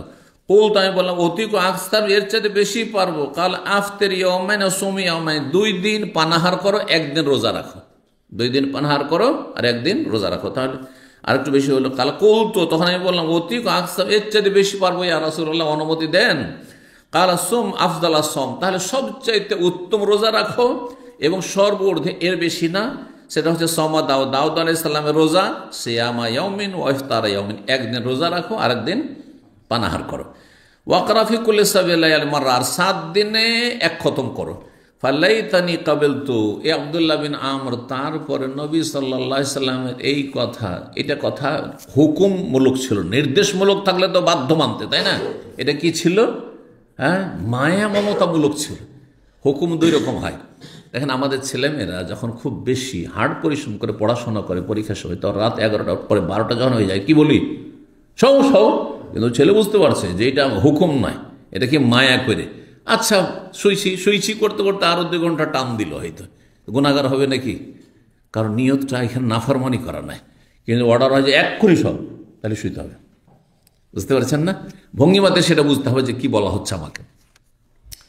তো তিনি পরে কি হয়েছিল, এত বেশি না খেয়ে থাকার কারণে, বেশি রোজা রাখার কারণে, এসব বেশি রাত জাগার কারণে কি হয়েছিল, তার দৃষ্টিশক্তি চলে গেছিল। বার্ধক্যে এসে যখন একটু বয়স বেশি হয়েছে, তখন তার 2 চোখ অন্ধ হয়ে গেছিল। তখন তিনি আক্ষেপ করে বলতেন যে রাসূলুল্লাহ আমাকে যে ছাড়গুলো দিয়েছিলেন, সেগুলো যদি আমি কবুল করে নিতাম, সাদরে গ্রহণ করতাম, তা আমার জন্য এটা কল্যাণকর হইতো। এই জন্য সবসময় ডায়েট করতে গিয়ে অথবা অন্য যেসব বিষয়গুলো ইবাদত বন্দেগীর ক্ষেত্রে অনেকের ধরেন স্টোন আছে, কিডনিতে স্টোন আছে বা স্টোন সম্ভাবনা আছে, ডাক্তার বলছে হ্যাঁ বেশি বেশি পানি খাবেন, আর আপনি নফল রোজা রাখছেন না, এতে হচ্ছে কি আপনার কিডনির হয়তো স্টোন আরও বড় হতে যাচ্ছে। এগুলো খেয়াল রাখতে হবে আপনাকে। তাহলে কোনটাতে আপনার ক্ষতি আছে? নফল দিয়ে কেন ক্ষতি করবেন? হ্যাঁ, ফরজের ক্ষেত্রে তারপরও যদি খুব বেশি কঠিন হয়, সেইখানেও ছাড় আছে, অন্য সময় রাখতে পারো। আর স্থায়ী রুগী হইলে তুমি ফিদিয়াও দিতে পারো। তাহলে দিন কত সহজ, জি, কঠিন করবেন না। তো বলছেন নবী সাল্লাল্লাহু আলাইহি ওয়াসাল্লাম, ফালাইতানি কাবিলতু রুখসাত রাসূলিল্লাহ রাসূলুল্লাহ সাল্লাল্লাহু আলাইহি ওয়াসাল্লামের এই ছাড়কে যদি আমি সাদরে গ্রহণ করতাম, সেটা ভালো হতো। ওয়াযালিকা, কারণ হচ্ছে আন্নী কাবিরতু, এখন আমি বুড়ো হয়ে গেছি, ওয়াদাউফতু, দুর্বল হয়ে গেছি, এমনকি তার দৃষ্টিশক্তি চলে গেছিল, অচল হয়ে গেছিলেন। ফাকানা ইয়াকরাউ আলা বাযি আহলিহি সুবু মিনাল কোরআন বিন নাহার, তিনি কোরআনের 7 ভাগের 1 ভাগ পাঠ করতেন দিনের বেলা। ওয়াল্লাযী ইয়াকরাহু, আর যা তিনি পাঠ করতেন, ইয়ারিযুহু মিনান নাহার, দিনের বেলা তিনি পড়ে শোনাইতেন, মানে রিভাইজ করতেন, আর তারপরে রাত্রে পড়তেন। তাহলে দিনেও পড়লেন না, 7 ভাগের 1 ভাগ, 7 ভাগের 1 ভাগ কত হবে? হ্যাঁ, 4 × 7 = 28, 4 পড়ার একটু বেশি, জি। আর বলছে বললে এখন আখাফ আলাইহি, যাতে করে রাতে পড়াটা বেশি সহজ হয়, মানে রিভাইজটা হয়ে থাকে, তাজা হয়ে থাকে। ওয়াইদা আরাদা আন ইয়াতাকাওয়া, আর যখন তিনি শরীরটাকে শক্তিশালী করতে চাইতেন বা ভালো রাখতে চাইতেন, আফতার কয়েকদিন তিনি পানাহার করতেন, মানে রোজা রাখতেন না। ও আহসার গুণে রাখতেন, ওয়াসাম মিসলাহুন্না, আর অনুরূপ তিনি রোজা রাখতেন। কারণ বয়স বেশি হওয়ার পরে আর আগেরটা চালিয়ে যেতে পারছেন না। ওই যে দাউদ আলাইহিস সালামের রোজা শুরু করে দিতে, সেটা চালাতে পারছেন না, তখন কয়েকদিন খেতেন, আর তারপরে ওই রকমের রোজা রাখতেন, অতটা পুরা করার জন্য। তার কি জন্য? কারাহাত ইয়াতরুকা শাইআন ফারাকান নবী সাল্লাল্লাহু আলাইহি ওয়াসাল্লাম আলাইহি, এই উদ্দেশ্যে যে যাতে করে নবী সাল্লাল্লাহু আলাইহি ওয়াসাল্লাম তার থেকে যে বিদায় নিয়েছেন, যে অবস্থা দেখে সেটার ব্যতিক্রম না ঘটে। মানে আগে থেকে যখন আমি ওয়াদা করেছি যে আমি কি করব, দাউদ আলাইহিস সালাম রোজা রাখবো, আর এইভাবে আমি দাউদ আলাইহিস সালামের মতো আমি তাহাজ্জুদ পড়ব, তো সেটা যাতে চালিয়ে যেতে পারি। ইমাম আব্দুল্লাহ বলছেন, ওয়াকালা বাযহুম, কেউ বর্ণনা করে বলেছেন সালাসেন, 3 দিনে, কেউ 7 দিনে বলেছেন, আকসার, অধিকাংশরা 7 দিনে বলেছেন। কেউ বলেছেন 3 দিনে খতম করা চলবে, কেউ বলেছেন 7 দিনে, আর অধিকাংশ ওলামারা বলছেন 7 দিনে খতম করুন, এটা বেশি ভালো। তবে 3 দিনে, যেমনটা বললাম, মোবারক জায়গায়, মোবারক সময়ে, বিশেষ পরিস্থিতিতে যদি আপনি 3 দিনে খতম করে, সেটাও ভালো। 3 দিনের কমে করলে আপনি ভালো কাজ করলেন না, এমন একটি হাদিস রয়েছে, কিছু বুঝলেন না। এখানে আর একটি হাদিসে অধ্যায় থেকে গেছে, বলছেন আব্দুল্লাহ বিন আমর ক্বালা লি আন-নবী কাম তাকরাউল কোরআন, নবী সাল্লাল্লাহু আলাইহি সাল্লাম বললেন যে কয়দিনে তুমি কোরআন পড়ো? তখন ওই হাদিসটিতে বলছেন, তিনি বললেন যে আমি তো প্রতিদিনে পড়ি। তখন নবী সাল্লাল্লাহু আলাইহি ওয়াসাল্লাম, ইকরাইল কোরআন ফি শাহর, মাসে একবার কোরআন খতম করো। কুলতু ইন্নী আজাদু কুওয়াতান, আমি তো অনেক শক্তিশালী, শক্তি অনুভব করছি, আমার শরীরে শক্তি আছে।